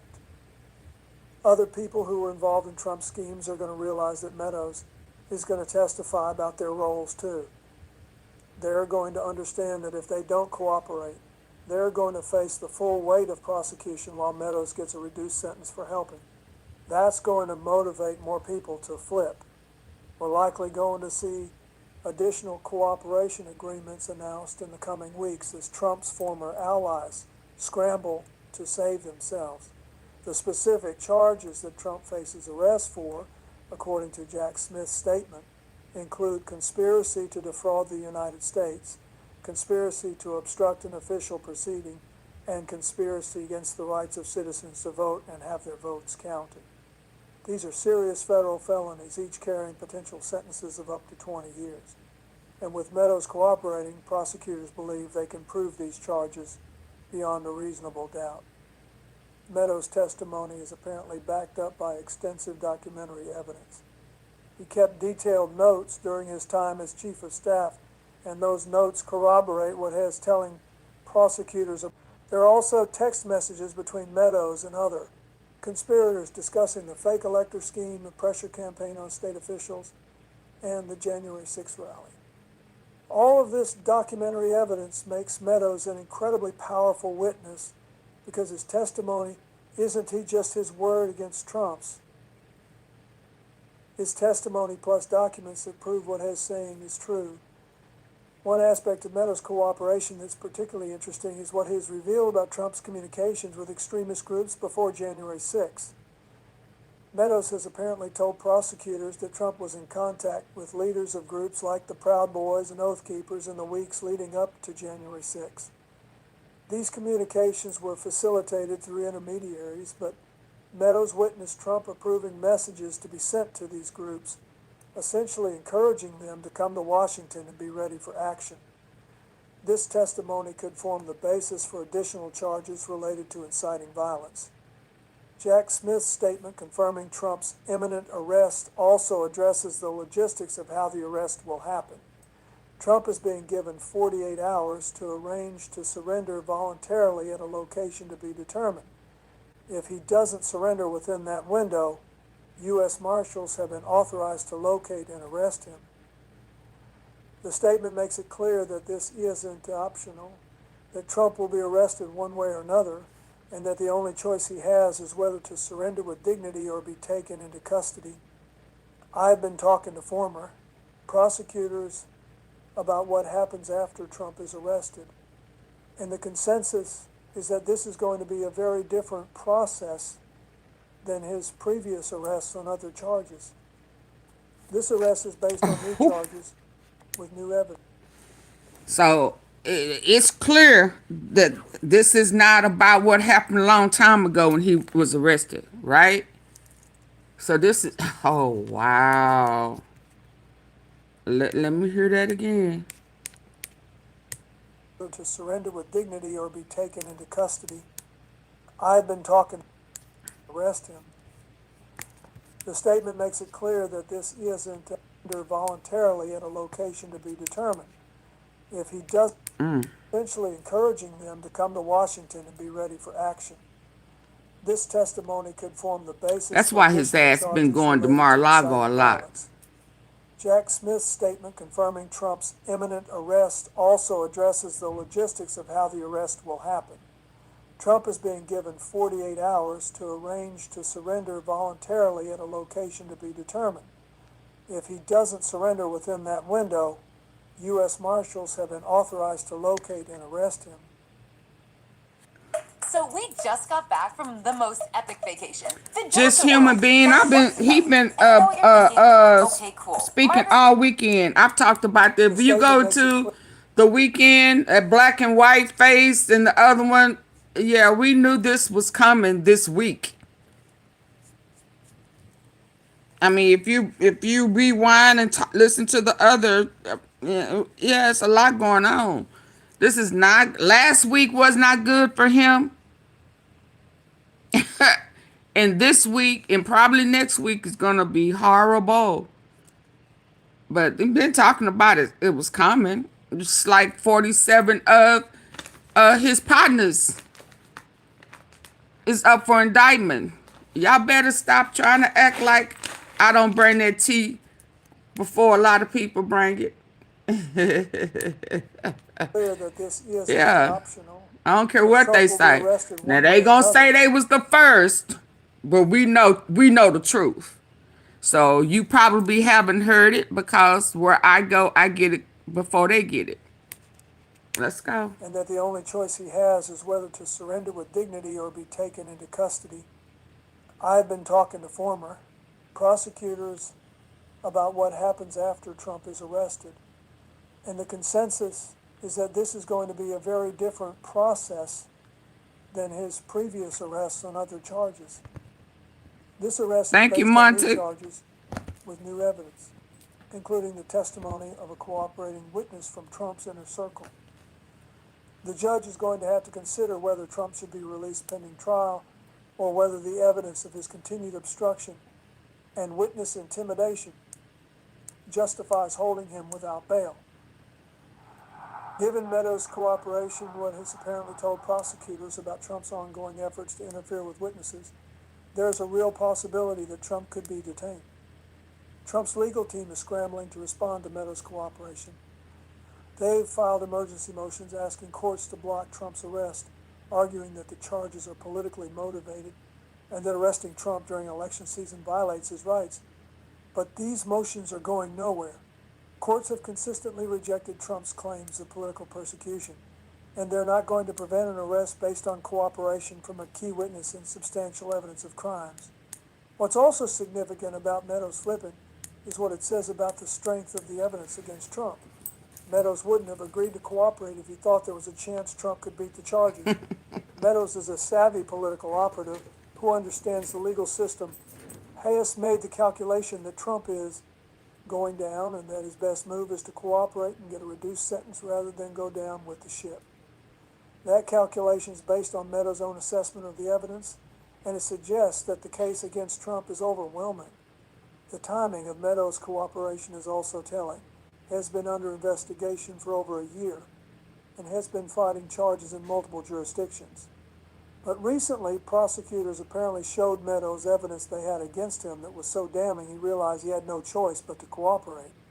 That evidence reportedly includes texts where Meadows explicitly acknowledged that what they were doing was illegal, but that Trump had ordered them to proceed anyway. Facing that kind of evidence, Meadows made the rational choice to flip. Jack Smith's confirmation that Trump faces arrest has sent shockwaves through Republican circles. Republican officials who've been defending Trump are now being asked whether they still support someone whose own chief of staff is flipped and is testifying about his crimes. Most of them are refusing to comment, which tells you they understand how damaging this is.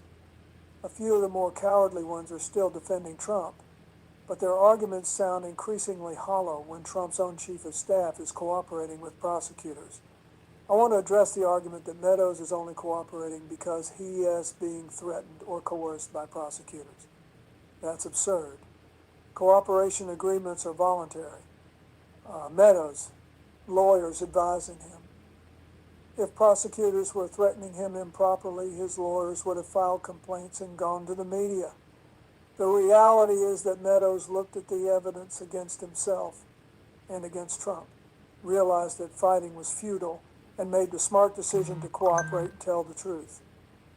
Meadows' cooperation also undermines one of Trump's key defenses, that he was relying on advice from lawyers who told him his actions were legal. Meadows is apparently testifying that Trump's lawyers told him his planned actions were illegal and that Trump proceeded anyway. That destroys the advice of counsel defense. It shows Trump knew what he was doing was wrong and did it anyway. That's evidence of criminal intent, which is crucial for prosecutors to prove. The cooperation agreement also requires Meadows to testify truthfully, and his testimony will be subject to cross-examination. Trump's lawyers will have every opportunity to challenge Meadows' credibility, to point out inconsistencies, to suggest bias. But prosecutors wouldn't be relying on Meadows' testimony if they didn't believe it would hold up under cross-examination. And with the documentary evidence backing up Meadows' account, it's going to be very difficult for Trump's lawyers to discredit him. Another aspect of Meadows' cooperation that's significant is what it reveals about Trump's knowledge of the violence that was likely on January 6th. Meadows has reportedly told prosecutors that Trump was informed in advance that some of his supporters were planning to bring weapons to the rally and potentially use force to prevent the certification of electoral votes. According to Meadows, Trump's response was that his supporters were angry and had a right to express that anger. That's evidence that Trump knew violence was possible and chose to incite it anyway. The arrest warrant that Jack Smith has obtained for Trump is reportedly based on charges that Trump conspired with others, including Meadows before he flipped, to obstruct the certification of electoral votes. The warrant alleges that Trump knew his claims of election fraud were false, that he was informed by advisors that his planned actions were illegal, and that he proceeded anyway with a scheme to use fraudulent electors and ultimately violence to prevent the peaceful transfer of power. With Meadows cooperating and providing direct testimony about all of this, the charges are going to be very difficult for Trump to defend against. I've been reflecting on the broader significance of Meadows flipping, and I think it represents a turning point in how Trump's allies view their loyalty to him. Turning point. For years, Trump has demanded absolute loyalty from everyone around him, and most have provided. And he ain't loyal to nobody. Don't tease you, ultra fly. Oh, Lord. Please don't tease me now. I feel the same way. Yes, indeed. It's been coming all weekend. I ain't gonna even lie. Hi, Della. 47. They just announced we are going to have a civil war. They got to get him out of here. And they got some indictments. It even at great personal cost. This simple but brilliant device is Hold on, helping y'all. seniors prevent cognitive decline. A 78-year-old Tai Chi master just exposed. But Meadows' decision to cooperate shows that loyalty has limits. When faced with serious prison time and overwhelming evidence, thank you. Even Trump's most just loyal a human allies being. will choose self-preservation over protecting him. That's going to create a crisis of confidence among Trump's remaining supporters. The political impact of Trump's impending arrest, coming after Meadows' cooperation is announced, is going to be substantial.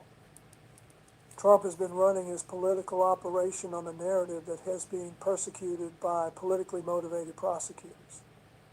But when your own chief of staff flips and testifies against you, that narrative becomes much harder to maintain. How do you claim political persecution when the person who worked closest with you is telling prosecutors about crimes you committed?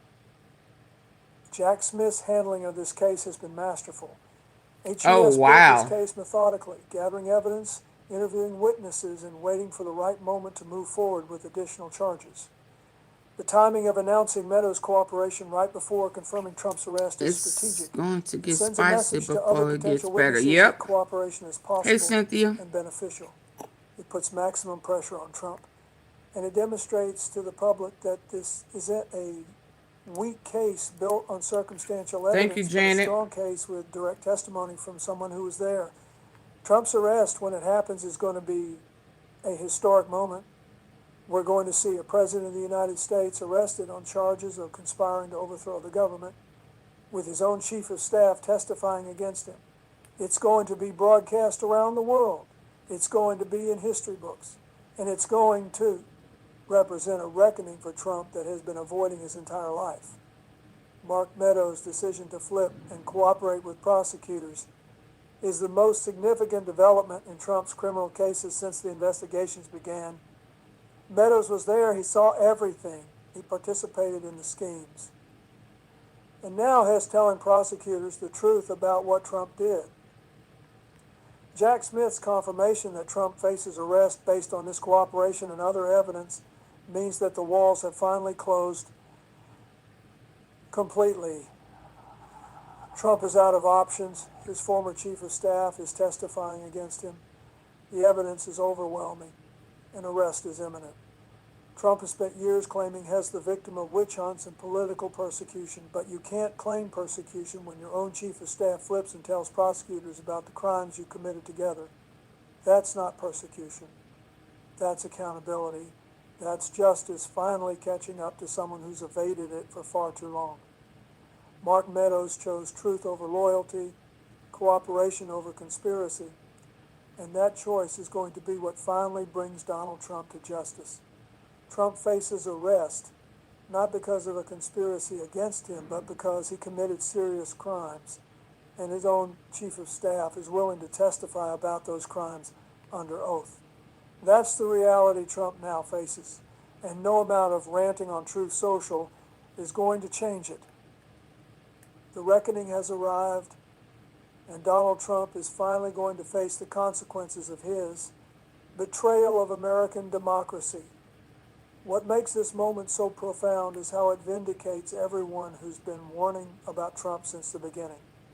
Everyone who said he was a threat to democracy, everyone who understood that his refusal to accept the 2020 election results would lead to criminal conduct. We were told we were overreacting, that we had Trump derangement syndrome, that we couldn't accept that he won in 2016, but we weren't overreacting. We were seeing clearly what Trump was and what he was capable of. And now Mark Meadows, who was literally at during the worst of his tells prosecutors about the crimes you committed together. That's not persecution. That's accountability. That's justice finally catching up to someone who's evaded it for far too long. Mark Meadows chose truth over loyalty, cooperation over conspiracy, and that choice is going to be what finally brings Donald Trump to justice.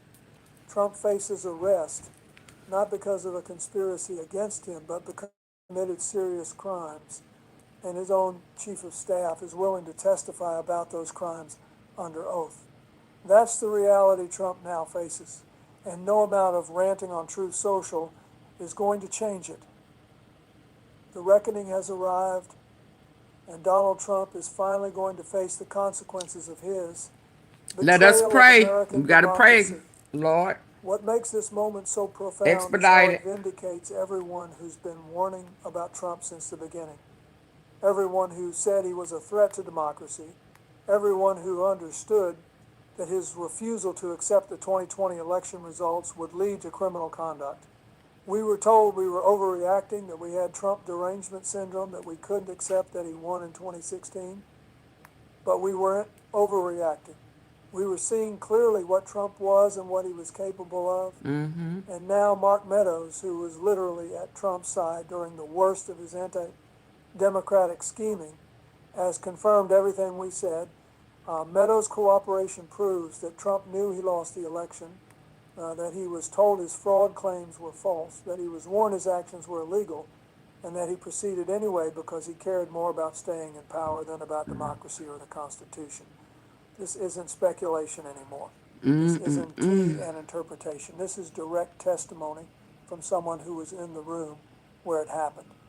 And that testimony is going to be backed in the water by documents, by texts, by emails, by recordings.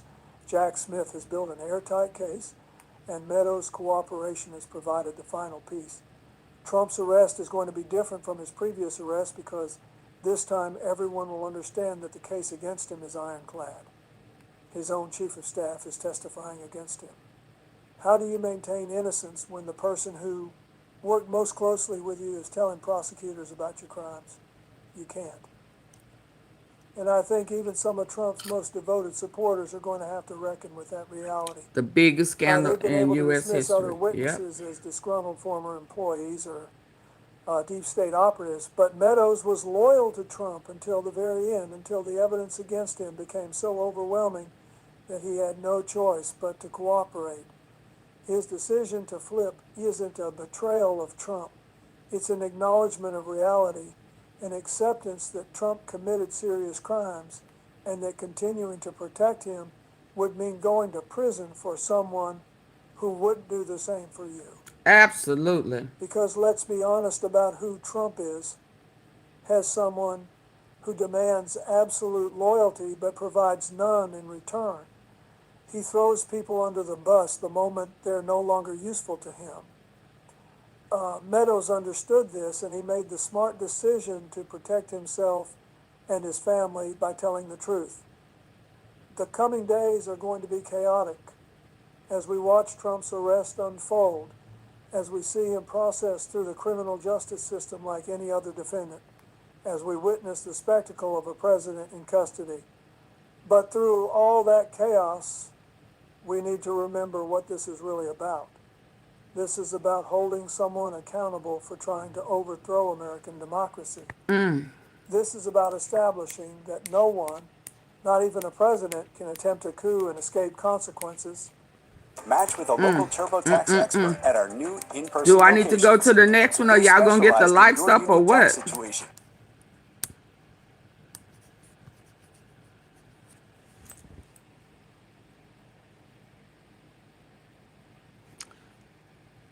Department of Homeland Security funding up in the air. Oh, their funding is up in the air as Democrats condemn the ICE shooting. Okay, poorly motivated by vindictiveness. Oh yeah, yeah. He being investigated now because by the Republicans for trying to investigate Powell. Baby, they flipping on him. That's all I know. Get the lights up, y'all, or I'm finna shut it down. I'm going on 2 hours. I got work to do. I got work to do. Yeah.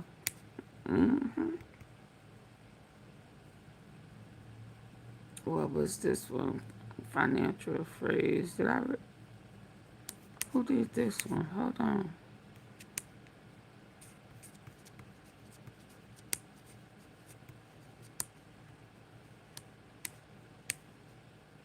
Hold on. I think I got one more. Let's hear her.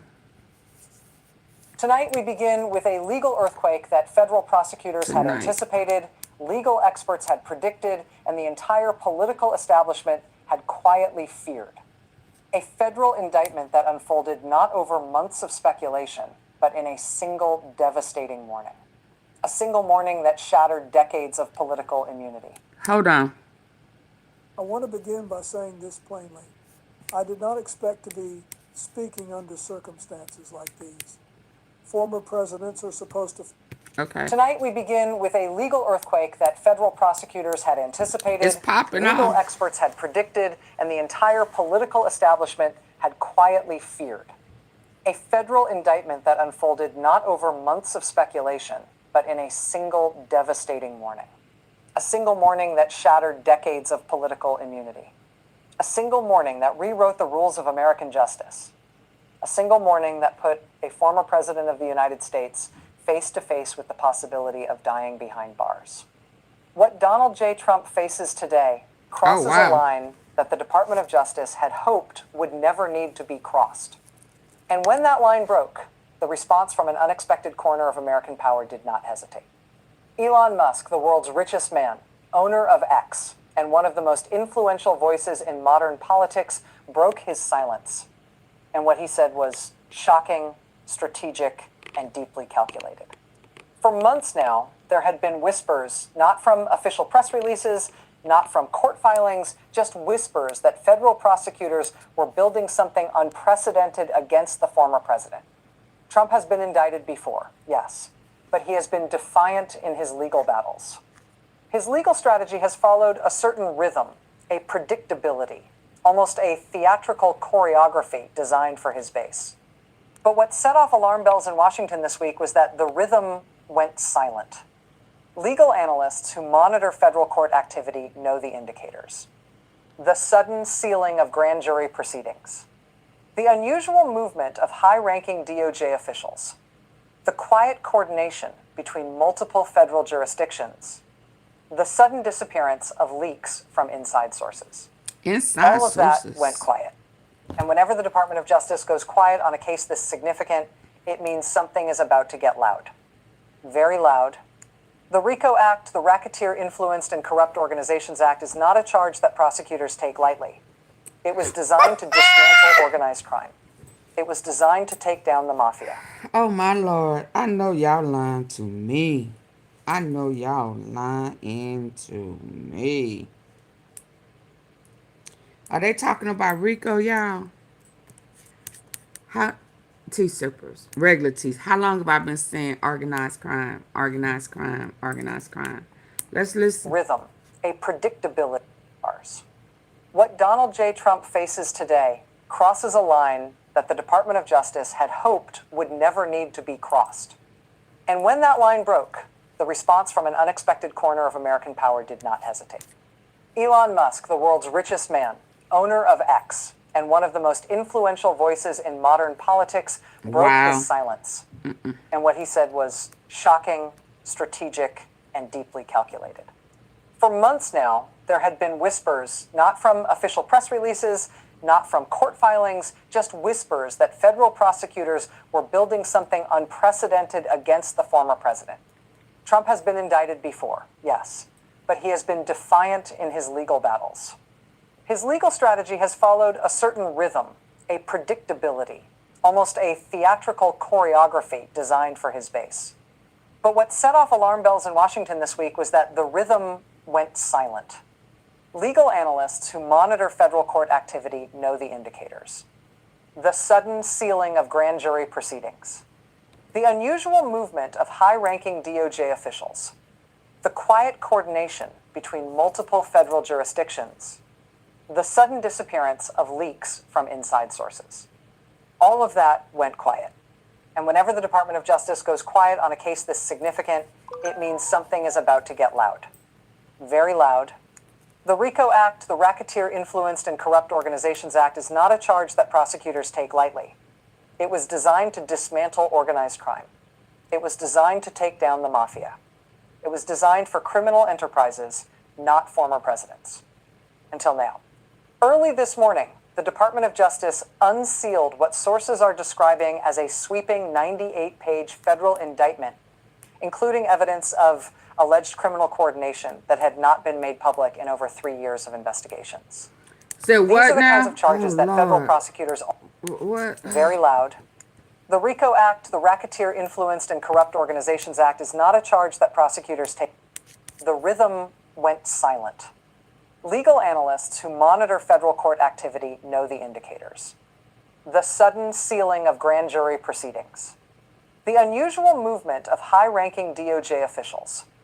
The quiet coordination between multiple federal jurisdictions. The sudden disappearance of leaks from inside sources. All of that went quiet. And whenever the Department of Justice goes quiet on a case this significant, it means something is about to get loud. Very loud. The RICO Act, the Racketeer Influenced and Corrupt Organizations Act, is not a charge that prosecutors take lightly. It was designed to dismantle organized crime. It was designed to take down the mafia. It was designed for criminal enterprises, not former presidents. Until now.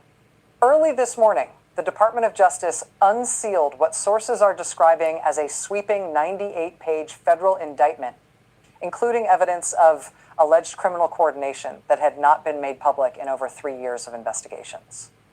These are the kinds of charges that federal prosecutors only bring when they are signaling something very specific. Complete dismantling, total accountability, or the end of political immunity as we know it. Legal observers didn't know which category this fell into or whether it fell into all three at once. But what they did know was that the DOJ was changing its posture. And when the federal government shifts its approach to a former president without explanation, even by the smallest measure, every power center in America pays attention. The indictment alleges that Trump operated what prosecutors describe as a continuing criminal enterprise, spanning from his time in the White House through his post-presidential activities. The charges include conspiracy to defraud the United States, obstruction of official proceedings, wire fraud connected to political fundraising, witness tampering. And the big one, operating a racketeering enterprise. If convicted on all counts, Donald Trump faces a maximum sentence of 90 years in federal prison. At 78 years old, that is effectively a life sentence. Multiple life sentences. The statement released by the Department of Justice tonight was not normal. It was not routine. It was not symbolic. It was direct. Sources close to the Attorney General's office described the indictment as historically unprecedented, exhaustively documented, and perhaps most importantly, designed to withstand any political pressure or interference. But legal pressure only works if the accused hesitates. Trump did not. In fact, his response today was among the most aggressive we've seen in any of his legal battles. Here's what we know. Within hours of the indictment being unsealed, Trump's legal team filed emergency motions in 3 separate federal courts. These weren't standard procedural in 3 separate federal courts. These weren't legal battles. Here's what we know. Within hours of the indictment being unsealed, Trump's legal team filed emergency motions in 3 separate federal courts. These weren't standard procedural filings. These were constitutional challenges, legal weapons that Trump's team only deploys when they are preparing to fight for his political survival. But what happened next shocked everyone. Elon Musk, who had remained largely silent on Trump's legal troubles, suddenly posted a series of messages on X that have now been viewed over 200 million times. Tonight, multiple sources confirmed that Elon Musk released a statement targeting the Department of Justice itself, including allegations that the prosecution was politically motivated and represented what he called the weaponization of justice against democracy. Musk spoke before Trump's team could even finalize their public response. He attacked the timing of the indictment. He attacked the prosecutors by name. He attacked what he called a 2-tiered justice system that targets political opponents. In other words, Musk positioned himself as Trump's most powerful defender, the billionaire that could amplify Trump's message to hundreds of millions instantly. This is what made the indictment so explosive. Trump's legal troubles weren't just about law anymore. They were about information warfare. And Musk, understanding that fully, responded with force. Not recklessly, not impulsively, but strategically.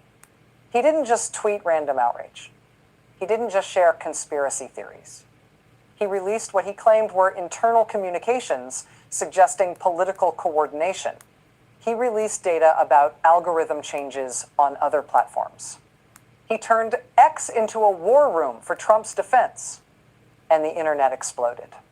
Within 6 hours, hashtags defending Trump dominated global trending.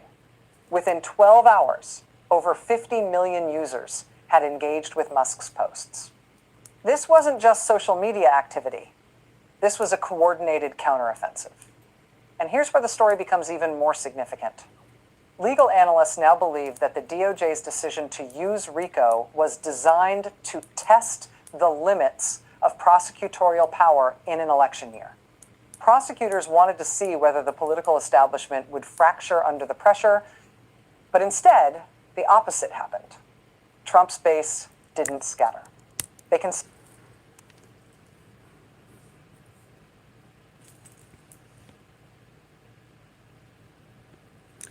I'm not gonna keep asking y'all to hit the like button, and I saw that Specs keeps asking y'all to hit the like button.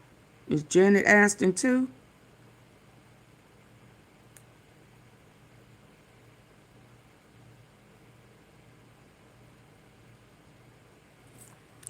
Please double tap the face of your phone.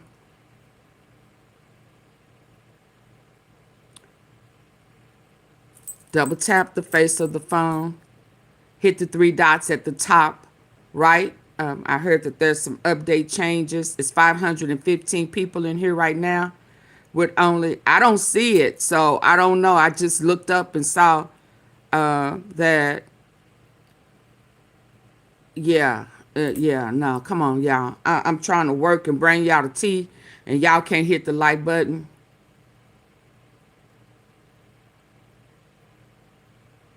And I'm not trying to be funny, rude, or disrespectful. But I don't understand why we want a mod stick if we can't ask the people to hit the like button, double tap. I mean, I don't know what's been going on. I don't know. I don't want to trip, but I can't work during the day and bring y'all the tea. So double tap and hit the like button. Okay, I'm only talking about the ones who have not already did so. Yeah, if you coming in and then the numbers jump up to 4, 5, 600 people in here and the lights hadn't gone up, I can shut this down. I can shut it down. Let y'all wait to everybody talking about it. But I prefer to give a tea to tea sippers who support me. Consolidated behind him with a fervor that was so immediate. of prosecutorial power in an election year. Thank you for asking them to Prosecutors hit wanted the to like see whether button. the political establishment would fracture under the pressure, but instead, the opposite happened. Trump's base didn't scatter. They consolidated behind him with a fervor that was so immediate, so overwhelming, that even his critics noticed. You don't get Elon Musk's full-throated support easily. But today, Trump did. Former federal prosecutors speaking with major networks under anonymity described the RICO strategy as maximum pressure, a way to force Trump into a plea deal before the election. But Trump proved today that he remains both defiant and dangerous. His fundraising numbers exploded within hours. His poll numbers, according to early tracking, showed no decline. His base interpreted the indictment not as evidence of guilt, but as proof of persecution. That perception matters because it shows the DOJ miscalculated the political response. It shows that Trump is not a defendant in the traditional sense. He is a political movement, and you cannot indict a movement. As reports continued coming in throughout the day, we learned more about the scale of the response. Hold on, I don't know about that one.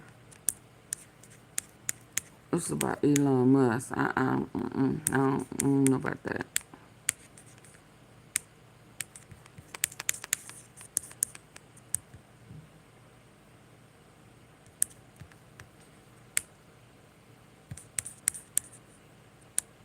Quietly feared.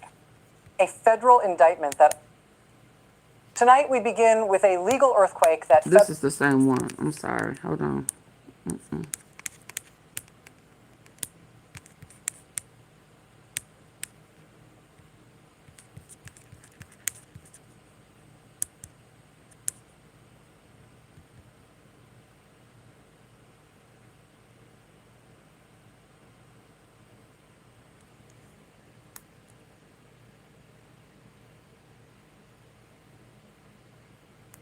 No, I shouldn't be saying that.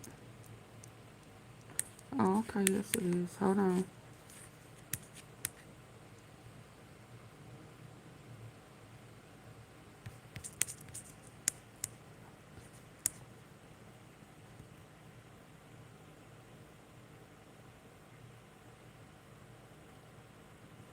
Oh no, it's different. Let me see.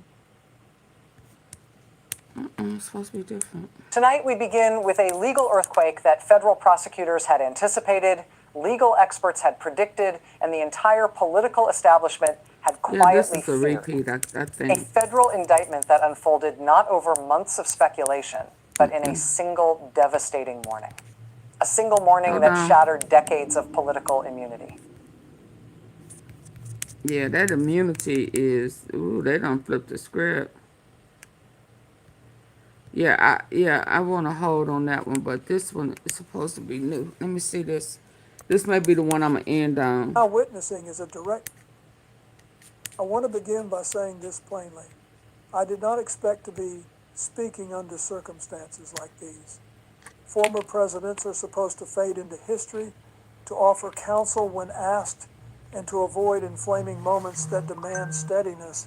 But there are times when restraint stops being responsible. There are moments when silence sends the wrong signal. In 2026, we are living through one of those moments. Is Pooh Shiesty back in Donald Trump is jail? the sitting president of the United States. He was for the ones who listen to Pooh Shiesty, is he back in jail? Oh, did they raid his house? It's saying Pooh Shiesty got raided. Let me see what this is. Hold on, I'm just...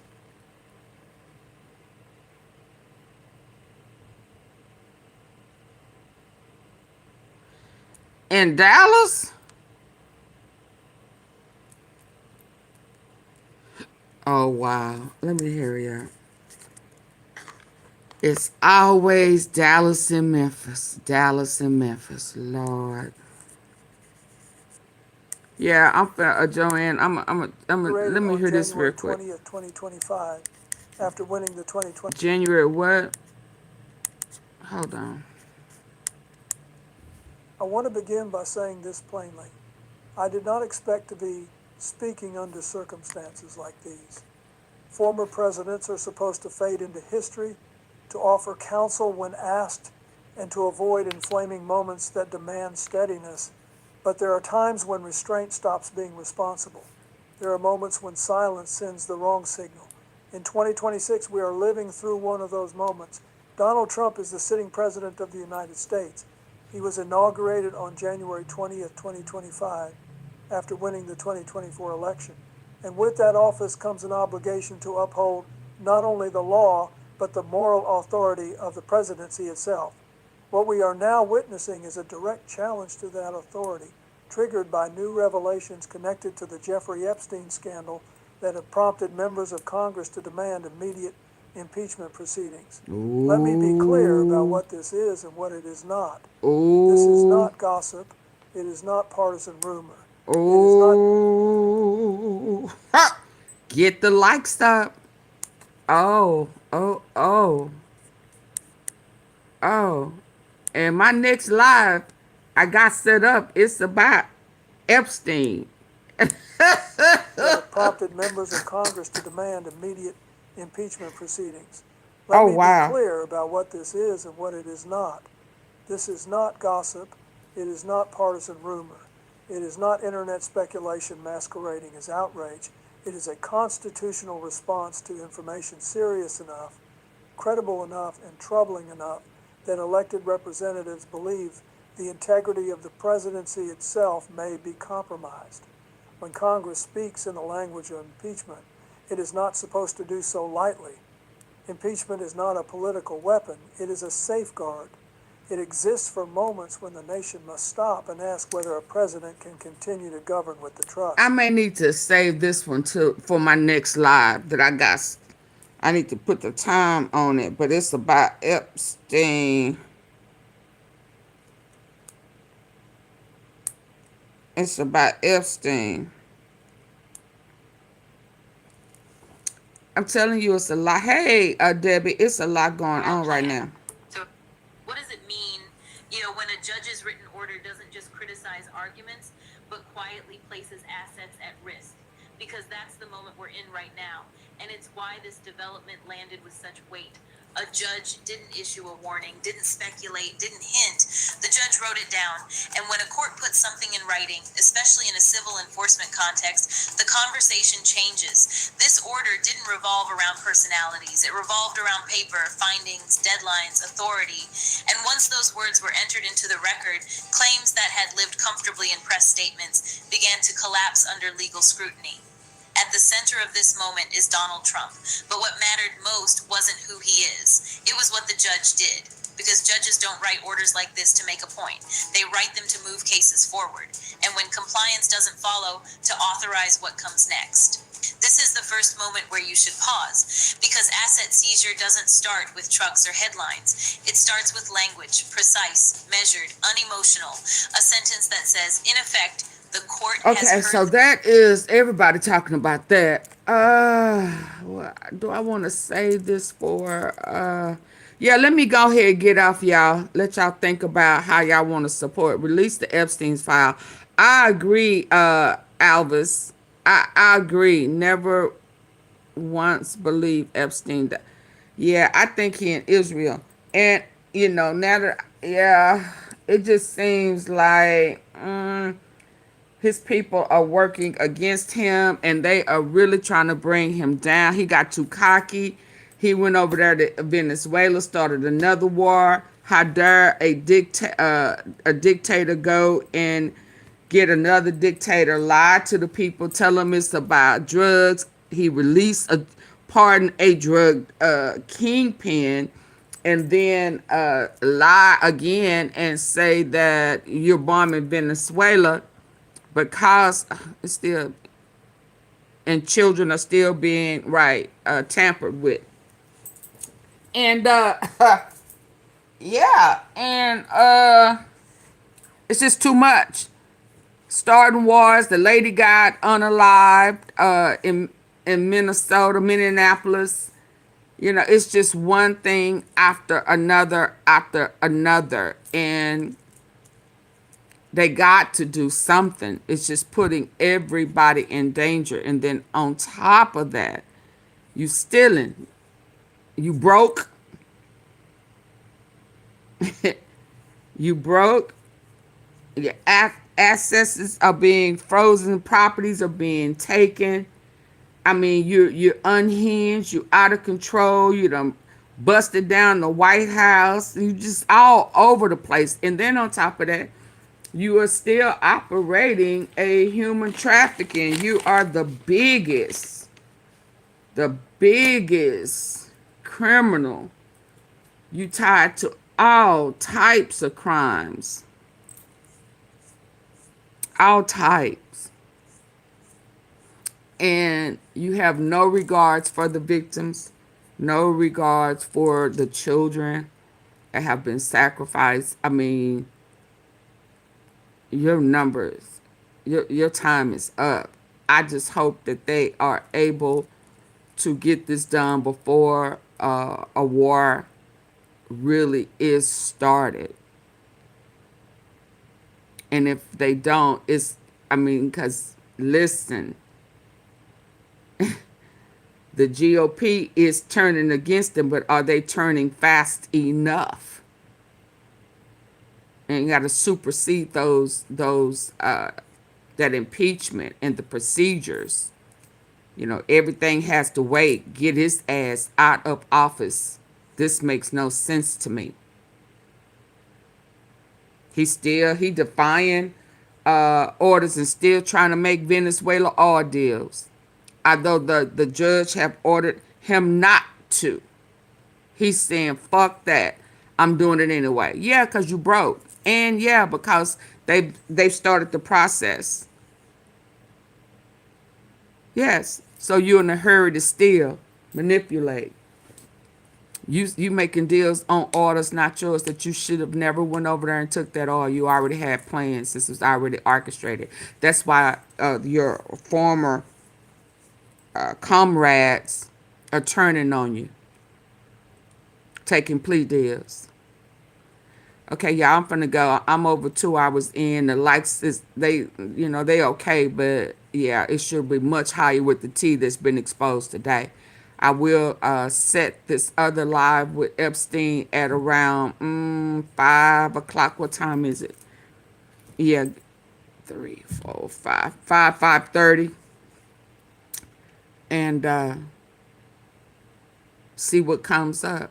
But something is cooking, absolutely cooking with Epstein, and he finna be hit with some more because in what was unsealed, y'all, this is happening because of the documents that was unsealed, that the court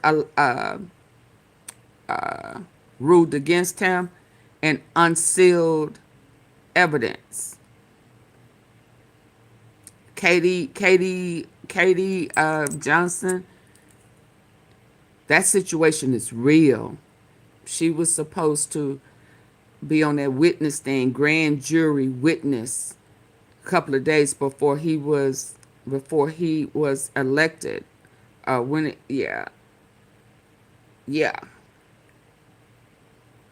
couple of days before he was elected, and because she had been threatened as well as her family, she dropped out, or she didn't show up.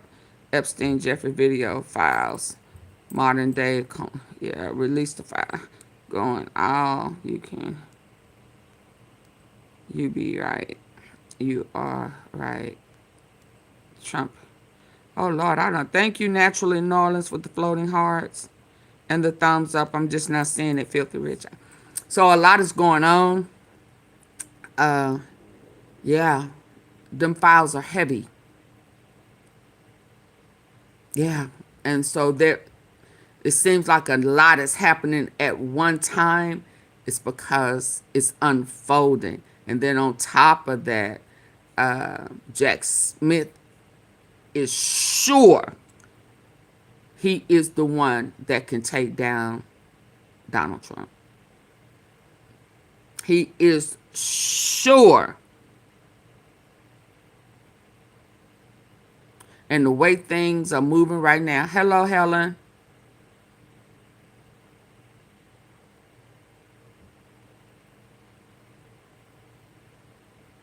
Yeah. And the way things are moving, he may be right. He may be right. It's unbelievable. I've never seen anything like this in my entire life. And then on top of that, he's tied to Charlie Kirk's potential unaliving and cover up. Somebody's funneling money through Turning Point, and Erica Kirk is tied to him. And her parents is tied to drones and that I don't know what it's called. Drones, what is it? Military artillery. I'll just say that. Yeah, all of that. The CIA. It's a lot going on. Human trafficking, kids, children. Erica Kirk is tied to that. It's with Trump. And over $8 million came up missing through Turning Point USA. Yeah, Donald Trump is in trouble. I'm surprised he's still alive. I'm going to be honest. So I'll be back, y'all. Let me finish some work. And y'all, when I come back, come in hitting the like button. Come in hitting the like button. That's all I'm